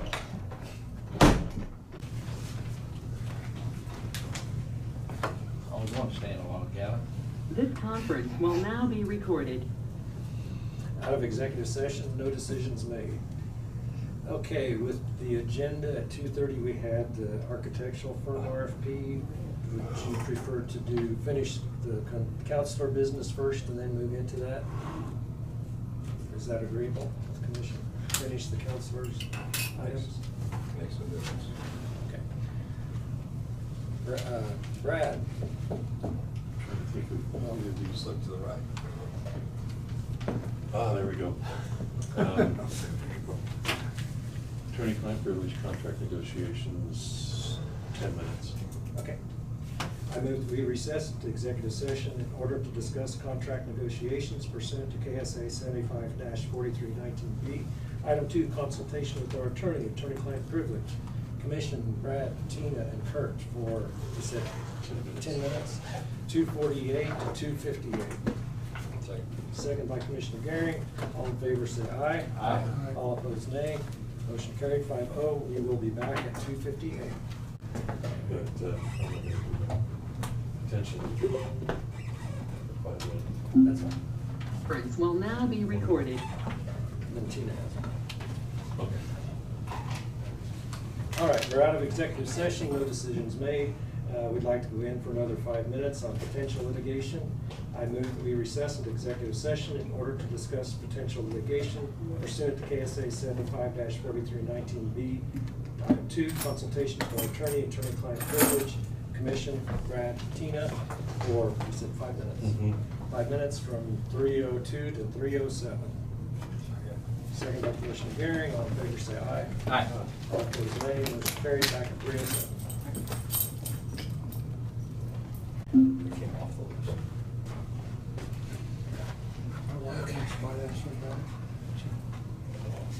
This conference will now be recorded. All right, out of executive session, no decisions made. Brad, did you have anything else? That's it for today. Okay. Okay. We do have one last executive session. Do it now or hold off? It doesn't matter to me. Do you want to do it now? Yeah. Finish it up, and then we're done with the Yep. executive sessions? Sorry, it'll be a short one. What you got? How long? 5 minutes. For personnel performance to review You gonna employment reviews. Yes. I move we recess into executive session in order to discuss employment reviews for non-elected personnel. Be pursuant to KSA 75-4319B. Item 1, personnel matters, non-elected personnel performance with Commissioner Brad and Tina for 5 minutes from 3:09 to 3:14. Second. Second by Commissioner Herring. All in favor say aye. Aye. All opposed, nay. Motion. Someday Brad will get to knock them off that. Make improvements. This conference will now be recorded. We still got a lot of improvements to do. Okay, everything's on. We got it. Whenever you're ready. All right. Out of executive session, no decisions made. All right, now we are ready to move into architectural firm RFP responses. Tina, I really appreciate the work you did on the summary sheets.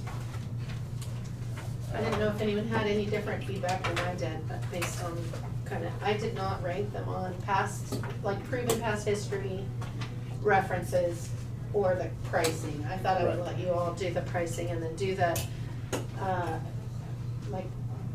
figure out who you want to interview and then maybe do the Right. interview, do the, reference one, at the next step, so. Just for a little background, Tina did 10 criteria, project team and qualifications, experience with similar projects, project approach, project schedule. Skip those 3 and then went to proposal includes all requested information, overall presentation quality, and project proximity familiarity. So that was very helpful for me in going through the different companies, because it's hard to, especially online. It's a lot to look at. There's a for lot sure. of information to pull off. So then the sheet you have today Mhm. in front of you has the list of the companies and then the base score based on my evaluation. And of course, that's subject to if you feel like it should be different, then you could change something there, but, and then for you to look at the, review the pricing and decide what score they should have. And I just kind of said, for the pricing, the maximum for the proposed fee structure, I give a maximum of 15 points. Mhm. So, That was on your sheet, you broke it out, phase 1, phase 2, phase 3. yeah, I put the notes in about what their fee structure was on the rating sheet. Right, and then of course there were some differences between different ones, whether it be engineering or construction consultant. You noted those out too, so that was very helpful.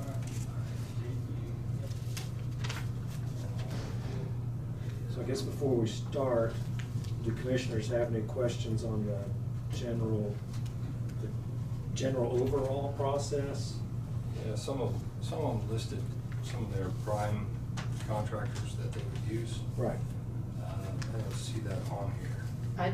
That wasn't anything that was in what we, Wasn't in the RFP. that wasn't something that we were evaluating as far as part of the criteria. So it's fine if you want to put that in as a note and if you want to mention that, but that wasn't part of what the requirements were. So that's, I did not I was put any just- notes I about was just that. looking for some of them, because who they pick on a regular basis kind of says a lot about them. I guess give an example, because I don't even So, remember seeing. Landmark, I believe, put down some of their construction managers at risk, and their, This first one and was their kind of, you know, prime he's contractors. married. He's retired now. But I didn't see that from a lot of the other ones. I guess if the RPF Well, didn't and have that's it. probably because they're doing, theirs based more on just architectural services and being, doing plans for any type of builder potentially. And the other one is more specialized potentially to a design build company maybe. I just went by experience with health-related facilities because that's what we asked for as a criteria for evaluation. I was impressed that there was a number of them that had very specific health experience, and a number of them that had local experience.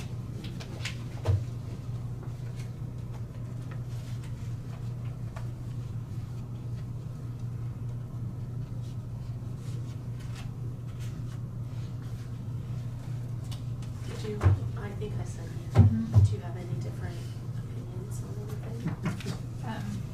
I contacted, Krista, why don't you go ahead and come up to the microphone? Give them more room to spread your stuff out. got a lot of stuff.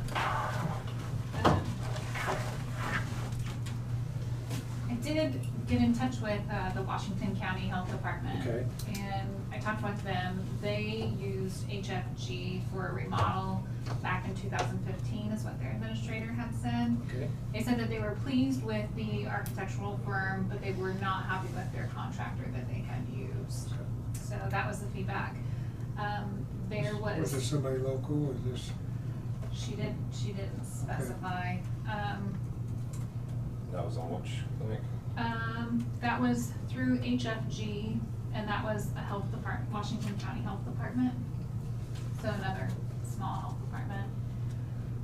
And then I tried contacting, which I didn't receive any response back, the Coffee County Medical Center, which, I talked to their health department first, that they have had a recent construction project, but I didn't get any response to find out what their thoughts were or how their project went.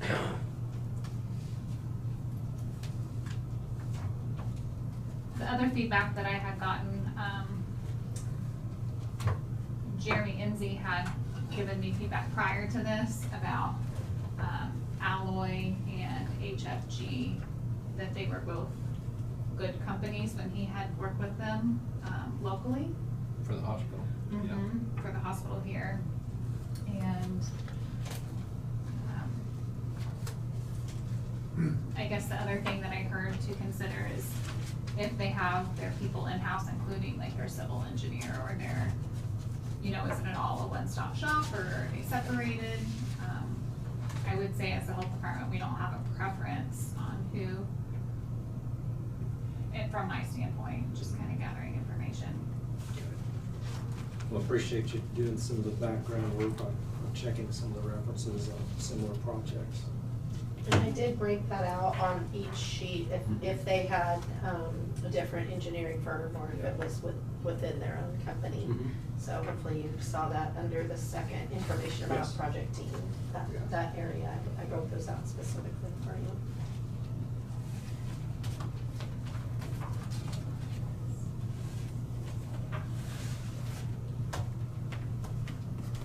Do you want to try to go through each one, or what is helpful? I have failed miserably in previous processes like this, so Tina, if you would be willing to guide us through, I would be eternally grateful.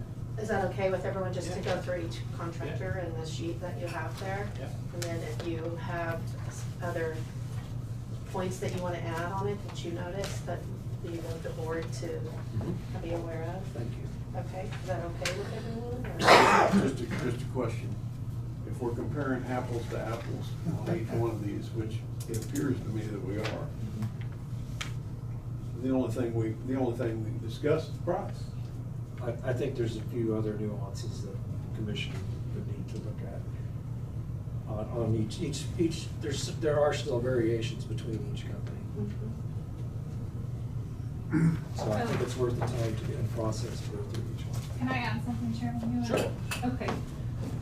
You can stay up here. Okay. The other thing, you know, that's, I guess, most important to us is timeline. Making sure that they're able to meet timelines. We do have grant money that's available that could be used for carpet and paint and windows, and I don't want that to be expired by the time that we get around to this project, so. What kind of timeline have we got for that? I would need to be able to have the receipts in hand by the end of May. You know, and even if this stuff has to go into storage, we would need to have purchased it, so we would need plans It's done. moving it pretty tight. Pretty high, Yeah, we've been delaying and delaying. Because there was one with a quite lengthy timeline. That's a consideration. And that was one of the areas where that particular company, the points for that Yep. were fairly low. Tina because of it. reflected that. Yeah. The other thing that I had, I guess, experienced prior to this, before we even sent out an RFP, I know that the architectural firms must listen to our minutes pretty closely because we have been contacted multiple times prior to this ever even coming to fruition. And Alloy Architecture, which I don't know them, but they seemed to have it together. They've been very responsive. They've been quick to respond. They have stayed in constant contact, I think, since they heard that we've even considered any kind of building anything. Okay. And I think they're out of Wichita. Okay. All right, well, Tina, why don't you start leading us through each one and. I've got some history on this HFG. Okay. Kendall Helmer was a graduate of Marion High School. Started that company 30 years ago. Oh, really? In Wichita. Is that why the age is on there? Could be. Oh, we don't. Just information. Oh, okay. And That's all, which one? HFG. And I worked with him when I built my house out to Lake. He designed that. But that's been 30 years ago. So. Is he still there?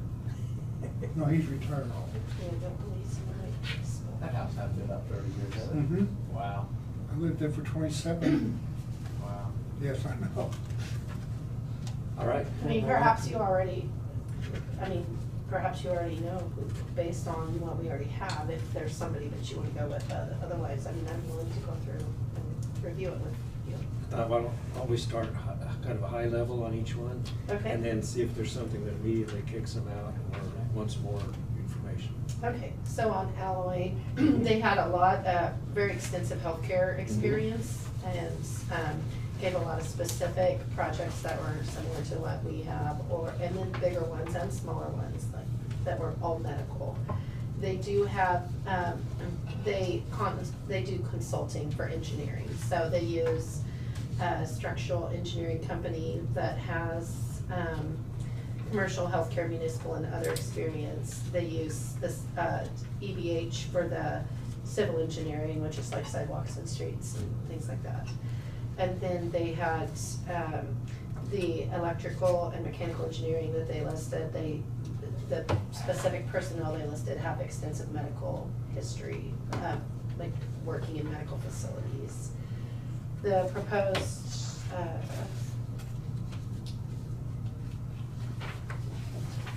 the workload and ability to meet proposed timeline, they said they can meet our timeline, but they also proposed maybe a slightly different timeline that might be more effective based on their experience.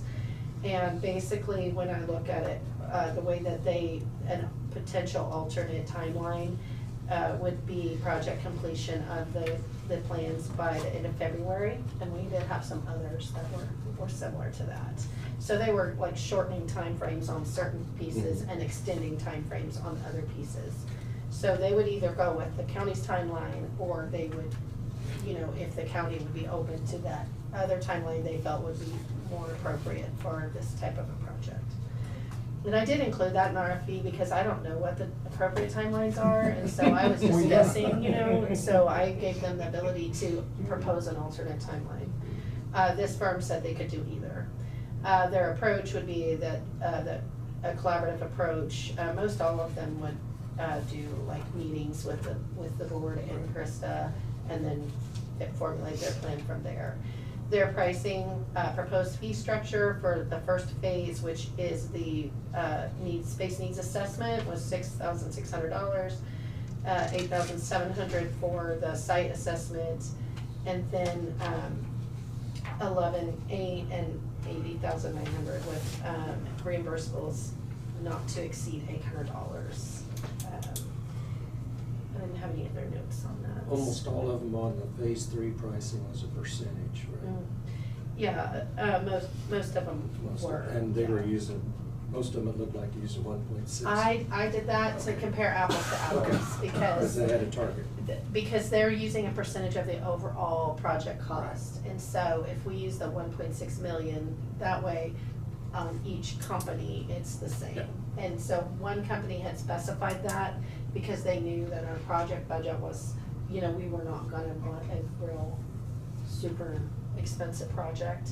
So they specified that as what theirs was, and so I made all the rest of them, those percents based on that 1.6. But if it would be a lower project cost, It would be then that less. number would be higher. Right, and if it would be higher, then it would be Then it more. would be higher, yeah. Right, so generally speaking, yes, I based it on 1.6. I'm going to ask Commissioner Gehring a question because it's contracting. It's beyond me, and they're familiar with it. In all of these, and I don't, maybe in the RFP we specified, but if we do phase 1, phase 2, do we and approve phase 2, do we automatically go to phase 3, or can it end at phase 2? Never been on the owner's side of this, so I mean,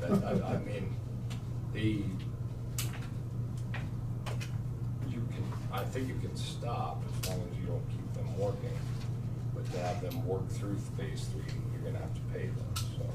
Right, if they do the complete. So I guess what I'm coming back to is, I feel our main goal here is to come up with a workable site plan and building plan. Once we get that, in your opinion, then do we need the full architectural design, or could we use someone maybe local or not the full-fledged architect for phase 3?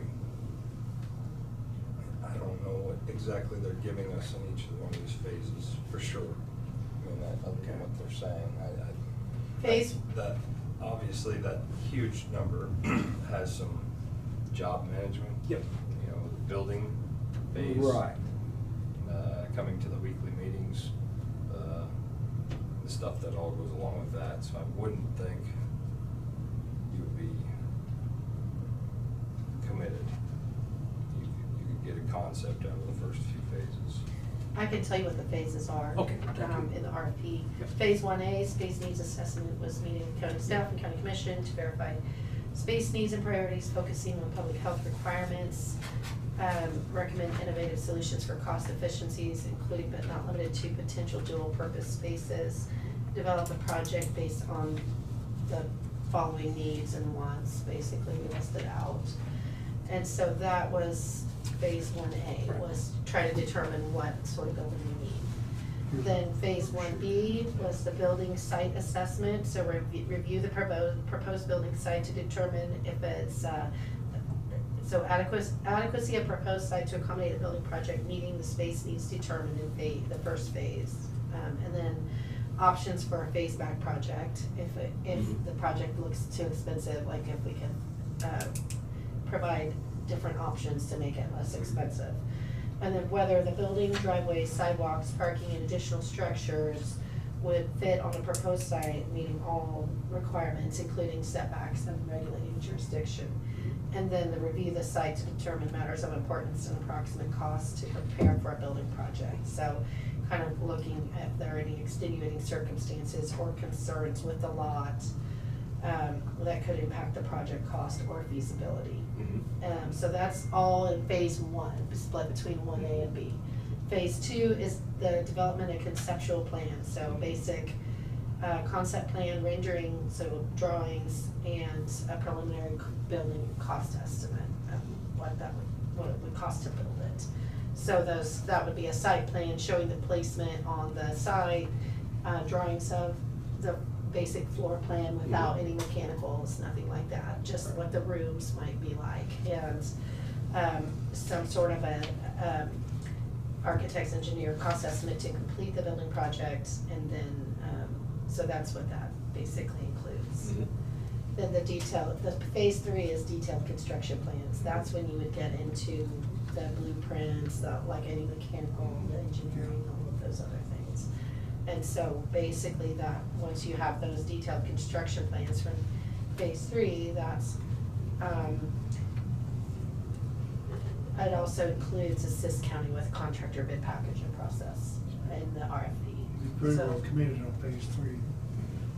Well, not necessarily, I mean, we have the plans, Yeah. that doesn't mean that, so phase 4, it's like some people put at phase 4, Yeah. what they would charge for like construction. There we go, that's. That is not what we asked for in Okay. the RFP. Okay. So. This one here on phase 4, BG Consultants, it basically looks like phase 4 is basically just retainage. Yeah. Phase 3 is actually construction. Phase 3 is the plans, it's not. I mean, I haven't got it yet, but, so that's what the structure of the RFP was, just as a reminder for you, so. Okay, thank you. uh, All right. Well, back to the front, you were on the alloy. Yeah. Let's see if I can get my notes too. Computer might make noise. Okay, Yeah, I'm just letting you know, in case. Is there interest in alloy, or is it going to cross off the list? I think one of the lower ones. they're the ones that doing the hospital up here now. Their points, based on just the things that we asked for, without considering the price, because I didn't put anything in on price. I was Price just is trying to up. keep it all equal up until Yeah. pricing. Yeah, They prices. had, one of the higher scores, 74.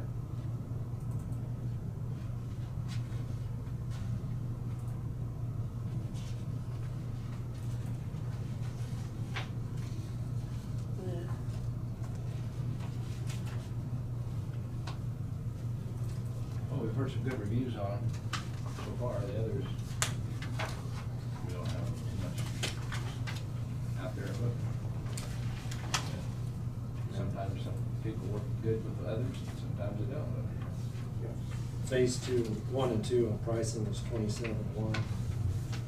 Phase 3 was 80,900. And, let's see if I put any notes about.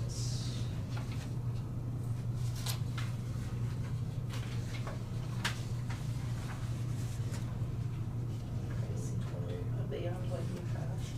I don't think so.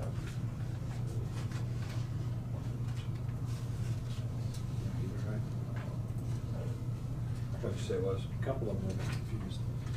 Alloy, I've got at phase 1, and I just broke it into phase 1 and 2, and then phase 3. Phase 1 and 2 at 27.1, and phase 3 at 80,900, for a total of 108 for total. Yeah.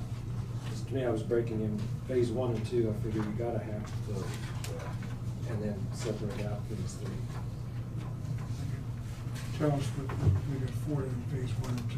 Right. And we can go on to the other Yep. firms and then come back to this one, and then once you see them all, you can compare the pricing and decide what the pricing's going would be. Perfect.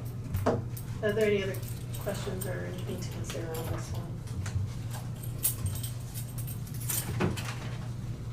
Okay. So then the second one is BG Consultants. So as far as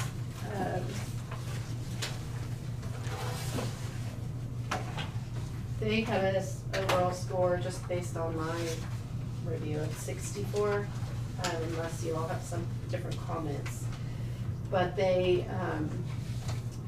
were suggesting, so they don't have very much health-related experience that they listed. So that was one area that they did not have a lot of experience with similar projects. So they got 10 out of 20 on that. Okay. They're,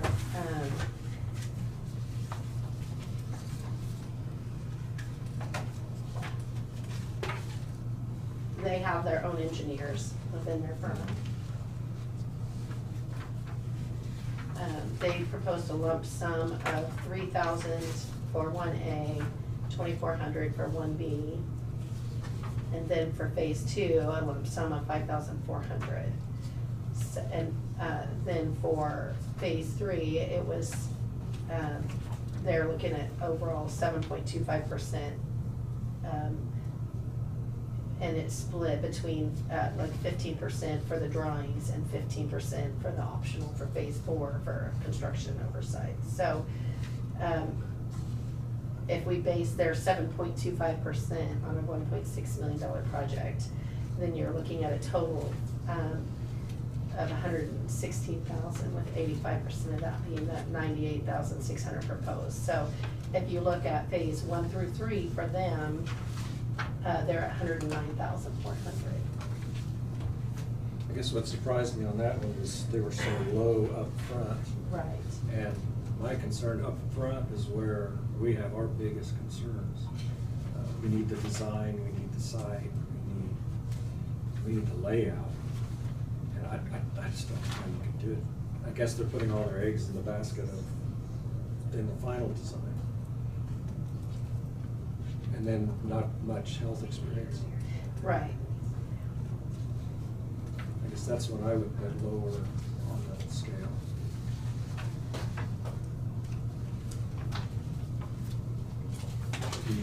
What are your thoughts? Yeah. I'm still digging through everything. It's a lot of information. Yeah, even though it's broke down, it's way easier to read, but it's still, don't know. Okay. Let's go to Falk. Okay. On this one,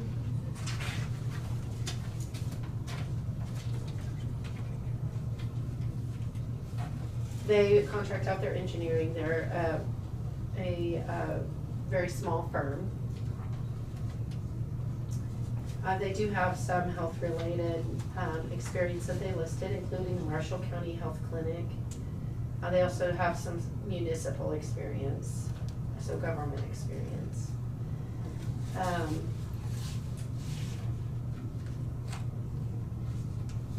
They said that if we choose them, they wouldn't take on other projects that would take precedence over us. Since they're a very small firm, they have to be careful about how many projects they take, and so they would make us a priority. They said they only include the gotta-haves in the base bid, and then you can add extras in alternates, and they would design, bid, build, delivery method. They try to help determine apples to apples in the bid process. They proposed a $7,000 lump sum fee for 1A, $2,500 for 1B. Phases 2 through 4, they listed together. So remembering that phase 4 is construction. So they said a 7% fee, and then they had that split out.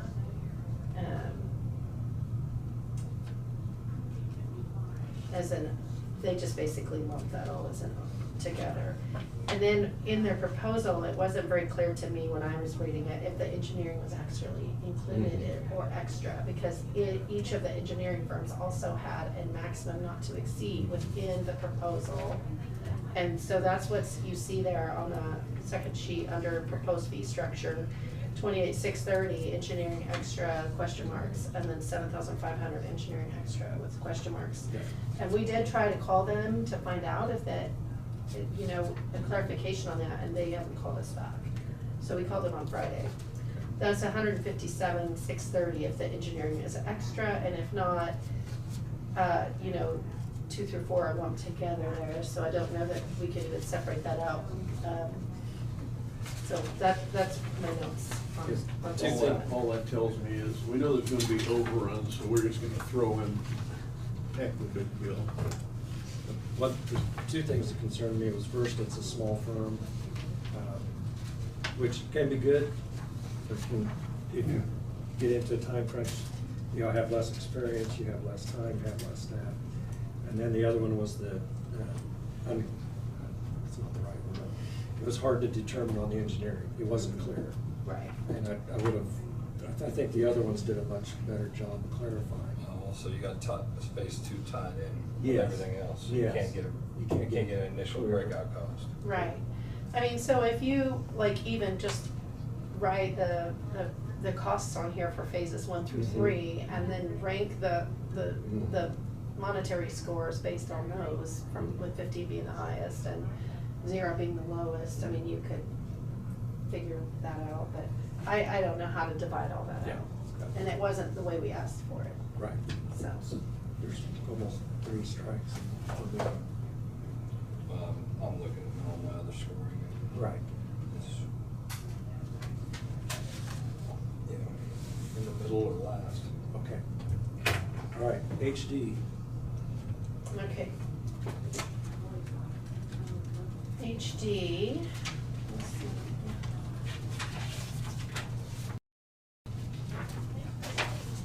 This is the one, they are out of Overland Park. They have 10 staff. They do contract out their engineering, but they did list who would be working on it, and they did have multiple health-related projects that they listed. They said they can meet our timeline. Their approach, the firm approach that they listed out was really well thought out, and it looked really like very well planned out, specifically how they would approach the project, which I made a note about because I thought that theirs was one of the best laid out in that regard.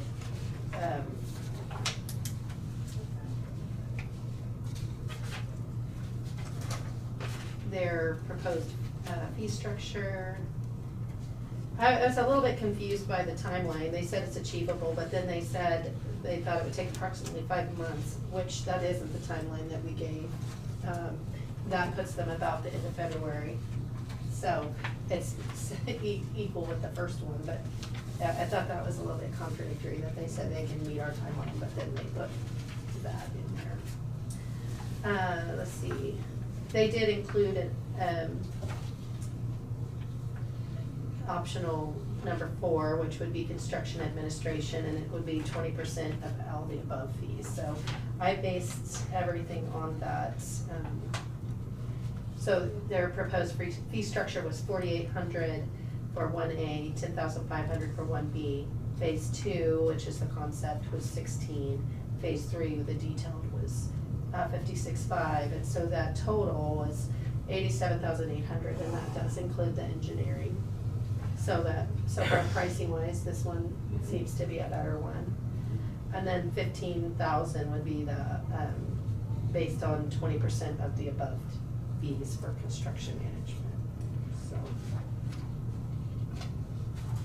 You'd add that 15 on top of the 87 then, for a total. well, for what we asked for, if we're comparing apples to apples, we wouldn't, because we didn't ask for the phase 4, but if they did do that, that's what they were proposing.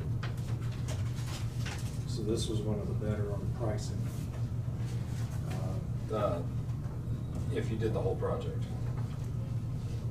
Yeah, if you do the. If you just do the phase 1 and 2, it's one of the worst. Yeah, well, yeah.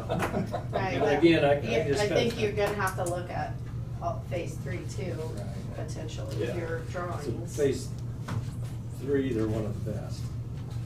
Phase 2, 1 and 2, they're one of the worst. Yeah. Because overall, they're higher, they're lower overall on phase 1, 2, and 3. Right. But yes, on phase 1 and 2, they're higher, which to me gives me comfort, because that's where I want to focus on. Okay. Okay, HFG. HFG.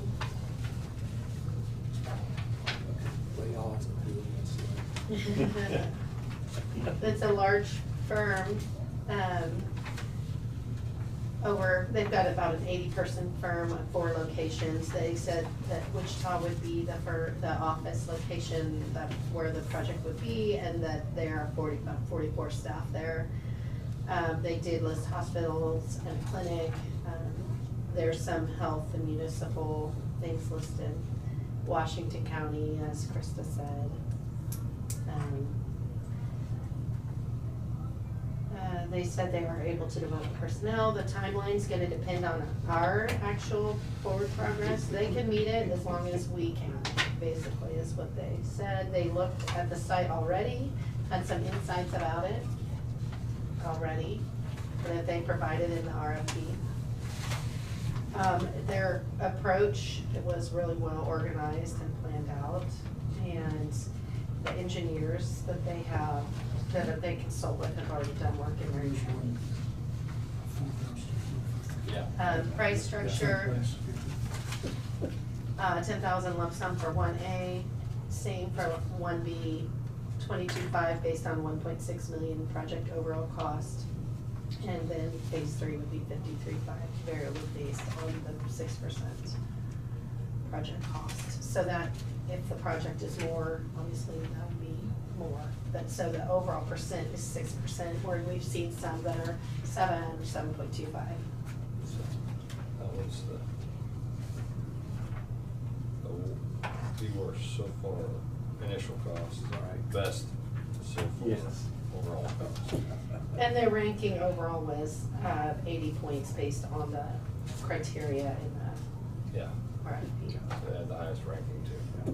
And the best finish price, Yes, worst starting price. and actually the best percentage for the finished price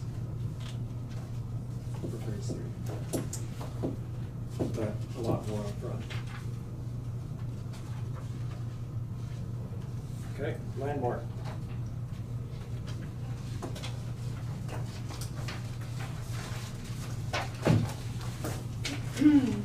Landmark They do work with some design build firms. They are a single office firm. They didn't specify really how many staff they have, and the location is Hutchinson. They didn't list very much health related. So they have focused primarily on education, and they have done some long-term care facilities, which is similar to health.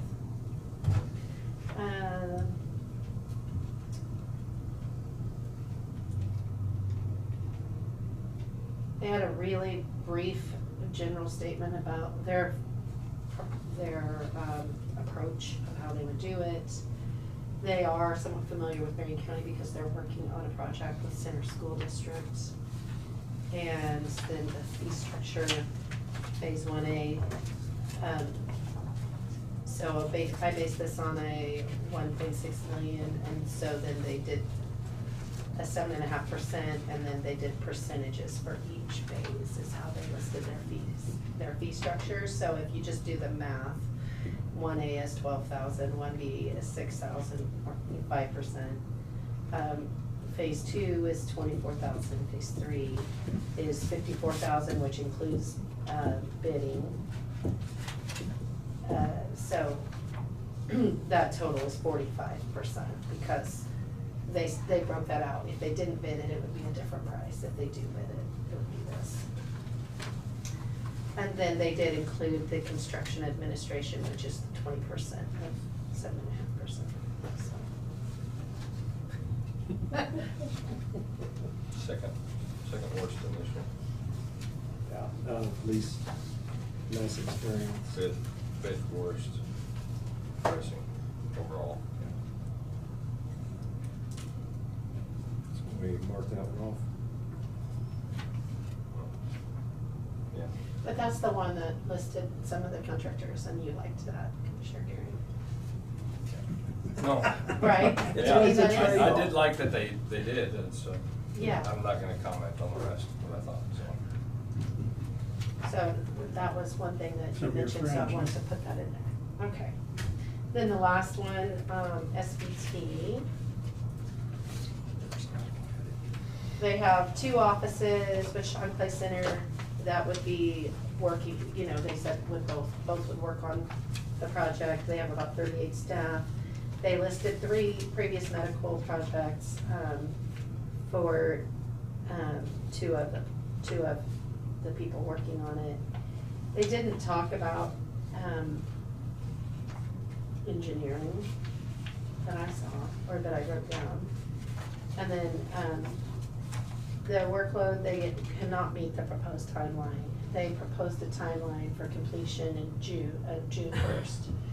However, they did follow up with me later and say they could be flexible on that. If they need to be, they can go back to May 1st or maybe even April, but definitely not the county's proposed Right timeline. down the schools here in town. They do have a lot of local knowledge, Yeah. and so there is that. And fee structure for phase 1A and B together, they said 5,000. That's all inclusive hourly, not to exceed. And then phase 2 was 10,000, and then the phase 3 would be 100,000. That's based on the 1.6 million project estimate. Timeline would be the biggest concern. Right, and that's where they were marked down. And then on the project approach, they basically cut and pasted from the RFP right into the document, so I mean, which, that's the project, like, kind of how we want things done, but didn't kind of give any new information there. And definitely a lot of local knowledge on that firm, so. And their phase 3 was 3 highest. Phase 3, no, wasn't the highest. First one, so Middle of the pack. Their starting price was second cheapest. yeah. So don't know if the commission wants to assign the pricing score to any of the ones that they have, or if you wanna eliminate some, or what you wanna do. So, that's the information that I have.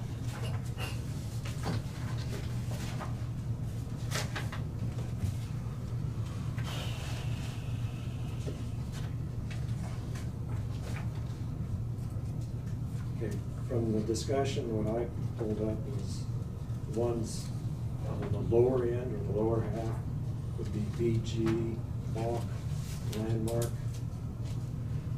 Am I wrong? Well, it depends on what you're looking for. Okay. If you're looking for phase 1 and 2,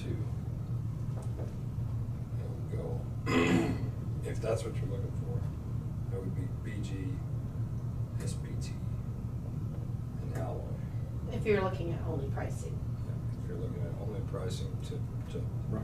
get that far. Now, if you're looking at pricing for the overall, then it would be HFG, HD, Alloy. Okay, so maybe we do need to assign a score for pricing and then look at the overall score to try to help you narrow them down. Because the whole idea behind the going out for an RFP is so that you get the best fit, not necessarily only based on price, otherwise you could just do bids, so. That's good. So as far as overall pricing and base score, you have a HFG. They come in first on both. Worst on phase 1 and 2, if you add that as a category. Okay. Then you have HD coming in second on pricing and third on base score. And then you have Alloy coming in second on base score and third on pricing. So you've got those three if you're looking at the final. Okay. If you're not looking at the phase A and B, you've got those three. I like your approach because you're looking at the whole picture. You've got the base score and you've got the pricing. And also Alloy comes in number 3 on the phase 1 and 2. None of the other ones do, or the other two don't, but Alloy does. Alloy comes in at number 3 On phase 1 on and 2. phase 1 and 2 pricing. If you were doing the project, you wouldn't want to take 1 or 2 from somebody and try throwing 3 in No, there. I mean, no. that's, you wouldn't want that, I would think. No. So if you wanted the overall approach, I mean, it's not the best score, but they scored in the top 3 all the way across. Yes. Is Alloy. And they're in town. No. I mean, they're working at the hospital. Oh. So, They got a And they got 5-year plan. EBH on there. Yeah. that's, This is how that's what those 3, Alloy, HD, and HFG is what I sort of have looked Okay. at. One of those 3. Okay. But, so I would right away throw out Landmark and SPT architecture down the bottom. Okay. Those two. I think we can agree on that. Then you got, I don't know, Falk and DG, what do they bring good to the table next? Falk was too small, wasn't it? Falk was ranked 4th on base and 7th in pricing, and no A and B, so they wouldn't even have a qualification. So 1.6 Falk would be the, BG didn't have any much traffic experience. yeah, I didn't have much help, so. This is what they listed. They were ranked 6th and 6th. Now, we've looked at a 1.6 million. Where do we have 1.6 million now? Right, we were talking 1.1, so. Yeah. Kenny just gave them a goal to work out. Well, Yeah, I know. She gives a good figure. One I'm just saying. 1.6 helped spread it so you could see it, I think is what she was doing. Okay. So you could see 120 and 140 versus 120 and 125. Yeah. You're not looking at Yeah. numbers are tight. Smaller you go, the tighter they get. And we're taking for granted that this cost is part of the 1.6. Right? Yes. Yes. Yeah. It's added on Yeah. top. Yeah. Yeah, that's exactly what you're doing. Yes, Ken. So you're gonna be up in the $2 million price point if the 1.6 was accurate. Right, this would be, the design cost would be on top of the building cost. Be on top of the cost of the building. Just like it was for. Just like for every other project. Project the county's done. Yeah. So that would be 1.6 plus 100. Those really aren't captured prices, because once you get into the overruns, which we get in, that's all we get into stuff. Right, none of this overruns. is captured The price just prices. keeps You going just up. have to have a place to try to estimate at, you Yeah, know. we've gotta get information and start. So it's, I don't, I mean, if I change that to 1.2, you know, you can, or 1 million, then you can see, you know, we can do that math too. I just know of the, at 1 million, you'd be coming in closer. If it was truly 1 million, Mhm. then you'd be coming closer into your 1.1. Correct. Yeah. You already potentially have close to $1 million in ARPA funds. I mean, you have 900 and some odd, well, depending on what you decide to do with it. That's really where I started this whole project from, was the 900,000 we had. I Right. really wouldn't want to go out and, Right. And there's potentially some grant funds as well. yeah, right. And if we get into her deadline, why, you know, that could help. I don't know what kind of total dollars it might be, but it can For help. furniture, is that what you said one of them was? So it can be used for furniture, it can be used for carpet, it can be used for paint, it could be used for windows. It cannot be used for actual construction, though. So is there anything stopping you? I mean, I know sometimes you gotta buy stuff to fit the space. Yeah. But So you would really need a plan before you, can you buy some of that stuff so you don't lose your grant? That's what she's talking about. We right, just need to but have you the need to have a plans. plan so But you we gotta know have what a you're, plan first. like, how much carpet goes in this space or how much tile goes Yeah. in this space. The other thing that we had looked at before, but you also need a plan in order to get started, is like the Sunderland Foundation, applying for a grant there, but you don't know until you have a plan. And you can't move forward until you have a plan to go with it. We had looked at USDA stuff, but there's so many hoops to jump through that that's not really worth it. By the time you spend all your money to do all these studies, then you kind of wasted That's why the I money say you get don't back. go, Do we have don't to have go an looking for architect do grants the plan? to do jobs. I always say, have a job going and then. You have to go have from a architectural plan in order to apply for the Well, grant. it has to be an architectural plan, it can't be. It maybe could You potentially can be a basic rendition. plan, like maybe your phase 2, potentially, but you have to have an actual something to submit to apply for the grant. But we gotta have step one to get started. Well, we need phase 1 and 2 to get our information. I mean, we got a spot picked out. Do we know what the area we've got to work with? Phase 1 and 2 will then tell you whether or not that spot works. And you set your price parameters at that point. What your building's gonna be. Off 1 and 2? Yep. Then once the commission has agreement on that, then you decide to move to phase 3 or find another location. I guess. I don't see why it wouldn't fit in that space. But this is the information the architect and engineer will tell us. With the price. Only way you're gonna get a real estimate. Yep. You can throw darts at the board all day long.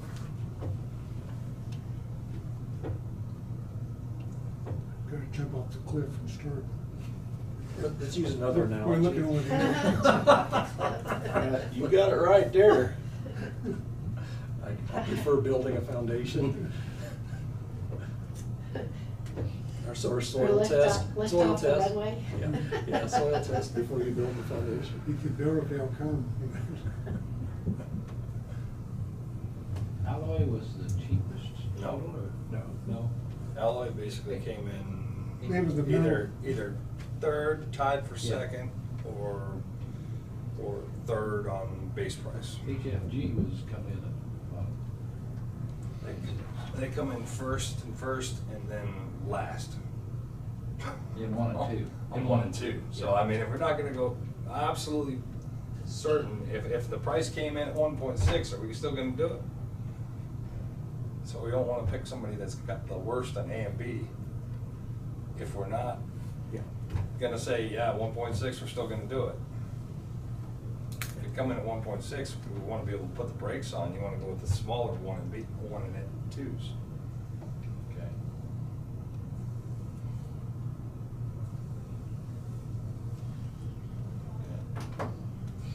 And does it make any difference in how we're doing stuff at the hospital? Yeah, it makes a difference to me that they have a EVH listed on their deal too. Yeah. I mean, yeah, there's personal preference there. He was EVH, he was on 3 or 4 of them, wasn't he? Yeah. It was on 2 of them. I thought it was 3 or 4. Yeah, I just it listened was through the Actually, computer. 2 of them we picked is on It was on Alloy and on HD. But HD is another one that's way high on 1 and 2. On phases 1 and 2. HD? Yeah. It's about in the middle of the pack. But it's really only, So if you weren't absolutely 100% sure you were gonna move forward with a 1.6, 1 and 2 categories are actually BG at the lowest, SBT at the second lowest, and alloy at the third. but looking at the top 3 we picked, the differences in phase 1 and 2 between HD and Alloy, it's only $4,200. Yeah. So even though there's a range, the difference between them is pretty close. But then your ending number is where the difference is at. Yeah, HD came in 4th on their 1 and 2. Yeah. But the difference is pretty small. Small. Okay. Who's gonna decide whether it's a metal building or whether it's a block building, or, I mean, for the plan? I mean, Commission. well, I just wondered that, because, I mean, when we did this one over here, we knew it was gonna be a cement block building, that's what we just went with, we knew that from the get-go. But you see pictures in some of these others, and. So why'd you move it? Can we see that? For security? For security was Yeah. one, Okay. and No then jailbreaks. design. And then you also are supposed to have less maintenance too. Yeah, maintenance. It's not as Yeah. aesthetic, but I mean, Right, it's also, right. it's not. That's what we it's was looking purpose. for. Inside was concrete, I mean, that's why you see all painted cement walls over there. Yeah. I did the state security hospital, it was all precast. Precast, yeah. Moved in on semis, trucks, everything was walled out, you could take a sledgehammer. Was it built new? That was a job. Yeah. Just assumed metal buildings cheaper than cement buildings? They're quicker erection, so you're gonna have less labor, you're gonna have, so your money's gonna be more in your material. Yeah, labor was half the cost of building. Yeah. But when you start getting into masonry or block or that, your labor price goes way higher. On your building site up there, Dave sort of put something together, I sort of thought was sort of neat the other day, is he took and he got 10-foot easement all the way around the lot. He just added 20 to it all the way around on the both back and both sides, and that's your perimeter to use Your footprint? see what your space is on the inside of that, see what you can come up with. It was, That's a pretty good amount of square footage, is that? It's a pretty good amount of square footage. you can still get up to 5,000 square feet if you needed that. Yeah. I thought it was just sort of an easy way to make sure you have access all the way around, and make sure heck ain't going out on school that way. Right. What'd you do? Why not? He's got too many drawings. But that was an easy way, I think we need to decide as a commission whether that's something we want to do to give them to start with, or let them. No, I think if you got an idea in mind, you gotta be putting that out there. Yeah. Phase 1. Yeah, it needs to be, their first visit. And I'll just tell you what I have in mind is, if we proceed with one of these firms, I'd like to establish a building committee, which would be Krista, Commissioner Dalkey, and Commissioner Crowfoot. And you would meet with the consultant, the architect, and work through the process to bring a project to the commission for approval. Yeah, we figured, in my drawing ahead, we got 10-foot easements all 4 sides. Yeah. So we put it in a 20-foot driveway and use the easement, so that gives us 30-foot boundaries, or you can make a U-turn around the building. Right. So you can have the drive-through someplace. And then there's room to put a 6,000 square foot building in the middle there. How long and how wide? 150 deep, or 143 deep, and 50 wide, one way or the other. So 50 is pretty standard size. 50 foot Yeah. width. It was 150 foot deep and 142 wide. You'll be putting long beam structures across there. You don't have to use the. But you're taking 60 foot off either side. You gotta have So parking out front. so you're only 80 foot. Left and right. Yeah. Does that sound right? Yeah.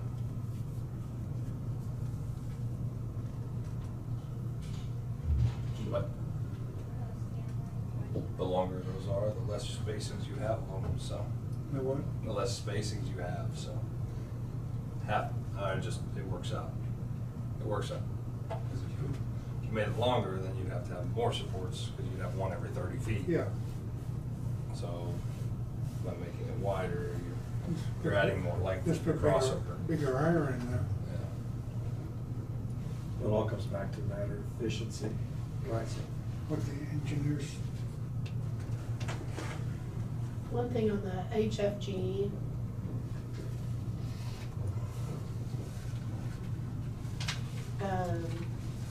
That's the one that would based it on the $1.6 million construction cost. And in their small print here, they say due to the uncertainty of the building size and budget, they reserve the right to adjust their fee for phase 3 work to flex up or down based on the scope decisions made in the previous phases. Adjustments will be done on the basis of percentage of construction cost at a rate of 6% and will be adjusted with the county's award of construction contract following bidding or receipt of a lowest qualified bid received, and should the county elect not to award the project. In no event shall the total architectural engineering fee be reduced below $72,000. So that one, we probably need clarification on what exactly that That goes back to your comment, even if you don't build it. Right. Because you wouldn't want to not do one of the phases and still over something with 72,000. No, should we send out a clarification that what is the minimum fee if you're selected? Yeah. I I mean, don't picked it up. if you show up for one visit, is it gonna be $2,200 or is it gonna be 72,000?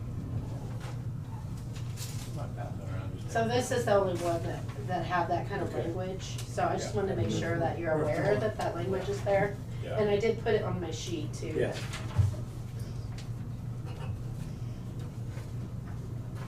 That's how we built Western Associates, grab paper.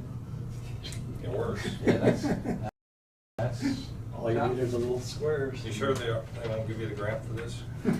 I've done a lot of paper drawings in the last year and a half. Yeah. A lot of cutting out of shapes. Yeah.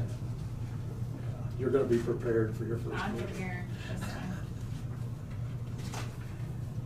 So 70 feet wide, 82 foot long. That'd be what your maximum was if you use that 30 foot. Basically need it.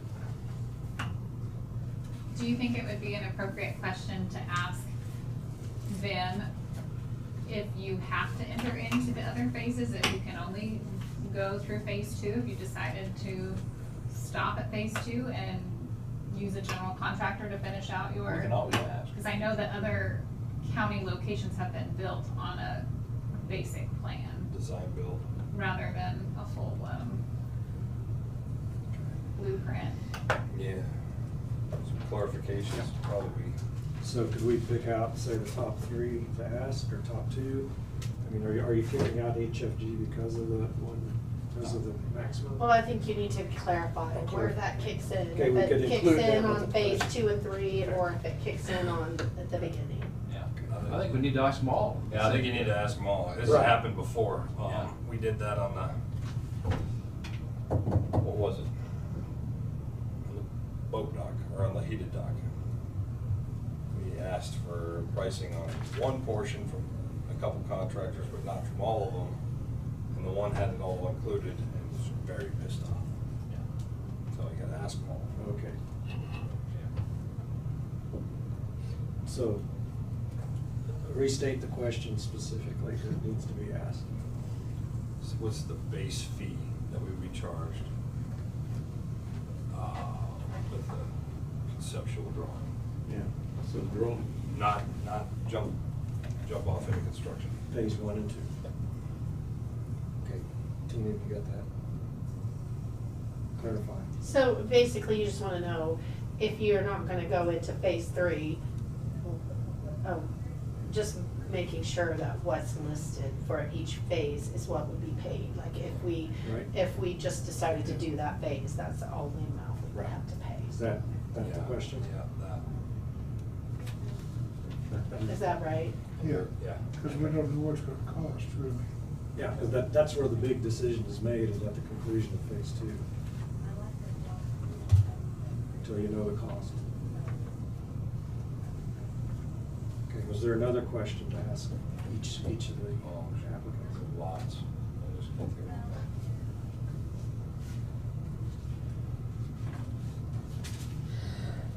I'm sure that there's gonna be an adjustment on those figures. Yeah. It's been on every project. Yeah, that's fine, you just need to know, okay, it's $1.6 million build, we decide we're not gonna do it, how much do we owe you? Right. And then If it's a $1 million HD build, we're gonna go ahead and do it, but we still need to know how much we're gonna owe you. HD. HD mentions in here that their fees are always negotiable. They're always. Negotiable. So. They are. Yeah, ask all 3 of them Well, Jonas said ask all of them. Yeah. Ask all 7. Is that correct? Or just the top 3? Do you want to ask all 7? and, let's just do the top 3. Well, Jonah just explained why to ask. It's not gonna take us any more time. Well, And it may avoid. It's not gonna take us. Yeah. It's not gonna take us any more time. Maybe I'll sit over here, you can see that. I still over here like, Brad's supposed to elbow me if there's something to look at over here. You gotta see that smoke in your side eye. Is there anyone you could eliminate? Well, like I said, it's no problem, just ask them all then, I guess. Well, the problem is Tina's time to ask. No, it's Yeah. fine. I mean, I just thought it was funny that you Yeah, said it's not I gonna take any know. more time. I know. Asking 3 versus asking 7 I would take know. more time. But it's fine. As far as the project parameter, if we're gonna wait a week, we're gonna wait a week. You need to make sure. And if they don't respond, we know they're not on the list. The non-responsiveness is not gonna help them. Okay, Yeah. so what I'm taking away is the top 3 being Alloy, HD, FG. But we're gonna wait till next week to see what our response is on the question. And let's see if that changes this. Or do you want to interview your, no, never mind. I was gonna say, if Yeah. you want to interview your top 3, Now then we that could just I have know you would take ask more them time. yourselves, but I don't want to add more time to the process You either. wanna add more time to yourself? Well, I do feel they did a good job of explaining their process. Yeah. I think the questions that need to be answered are very specific. And if they're not gonna be here in person, it really doesn't help me a lot. And I can't really expect them to all come here in person. Let's get an answer to this specific question. For those top 3 then? Is that what you Is want? is that what? It's okay with me. Okay. And that's, So I'm only asking the top 3, or am I asking all 7? we're asking all 7. Okay. But in the back of our minds, have general consensus, unless the questions change it. Okay. Okay. All right, let's get this back in the file. See where it's at. Reverse order. I think I would just go off of that. There'll have to be a lot of her little boxes put in there. I think we can win it. All right. That way we we- sure you're not plugging it in, wouldn't Yeah, don't forget the outlets. Just put them where we want. I don't know if Lloyd needs to be part of the committee. He definitely would need some involvement on, I Why guess not? whenever you go to develop like an IT room or he would need to be involved, probably not for the whole process, Him and the but electrician for gotta that. work together. There you go. Tina, would you like to be on the building committee? No, thank you. I was gonna ask you, somebody needs to keep those three in line. I don't think they need me. Do you? No, no, thank you, See? Tina. Okay, all right. But unless you're gonna bring some more cake to us and something like that. Well, Judy's responsible for the cake. Okay. That's good. Oh, sorry. Happy birthday. I did not mean to say no Did to you get cake? your offer this morning. Oh, You gotta get Thank it you, early. Chris. Okay. Happy Yeah. birthday, thank you. Yeah, those early people got it. Oh, okay. There's still some in there if you Why want did you some. say so? It's good cake. It was different, I liked it. It was I mean, different. I thought it was gonna be real rich, and it was chocolate, but it wasn't that bad. We could sing happy birthday to you, but I think that would be more painful. Wait, let me turn the camera, like, zoom in a little. No. Draw straws. Might as well get some hits on YouTube while we're at it. Draw We have no other straws, motion. sing I- things. There I'd you make go. a motion to adjourn if we have no other. Second. All right, we have a motion from Commissioner Balke to adjourn, a second from Commissioner Gehring. All in favor, say aye. Aye. All opposed, nay. Motion carried. We are adjourned. Thank you all very much. Thank you, Tina, for all your research. Yes. and guiding us through the Excuse me, process. Let me through. The problem with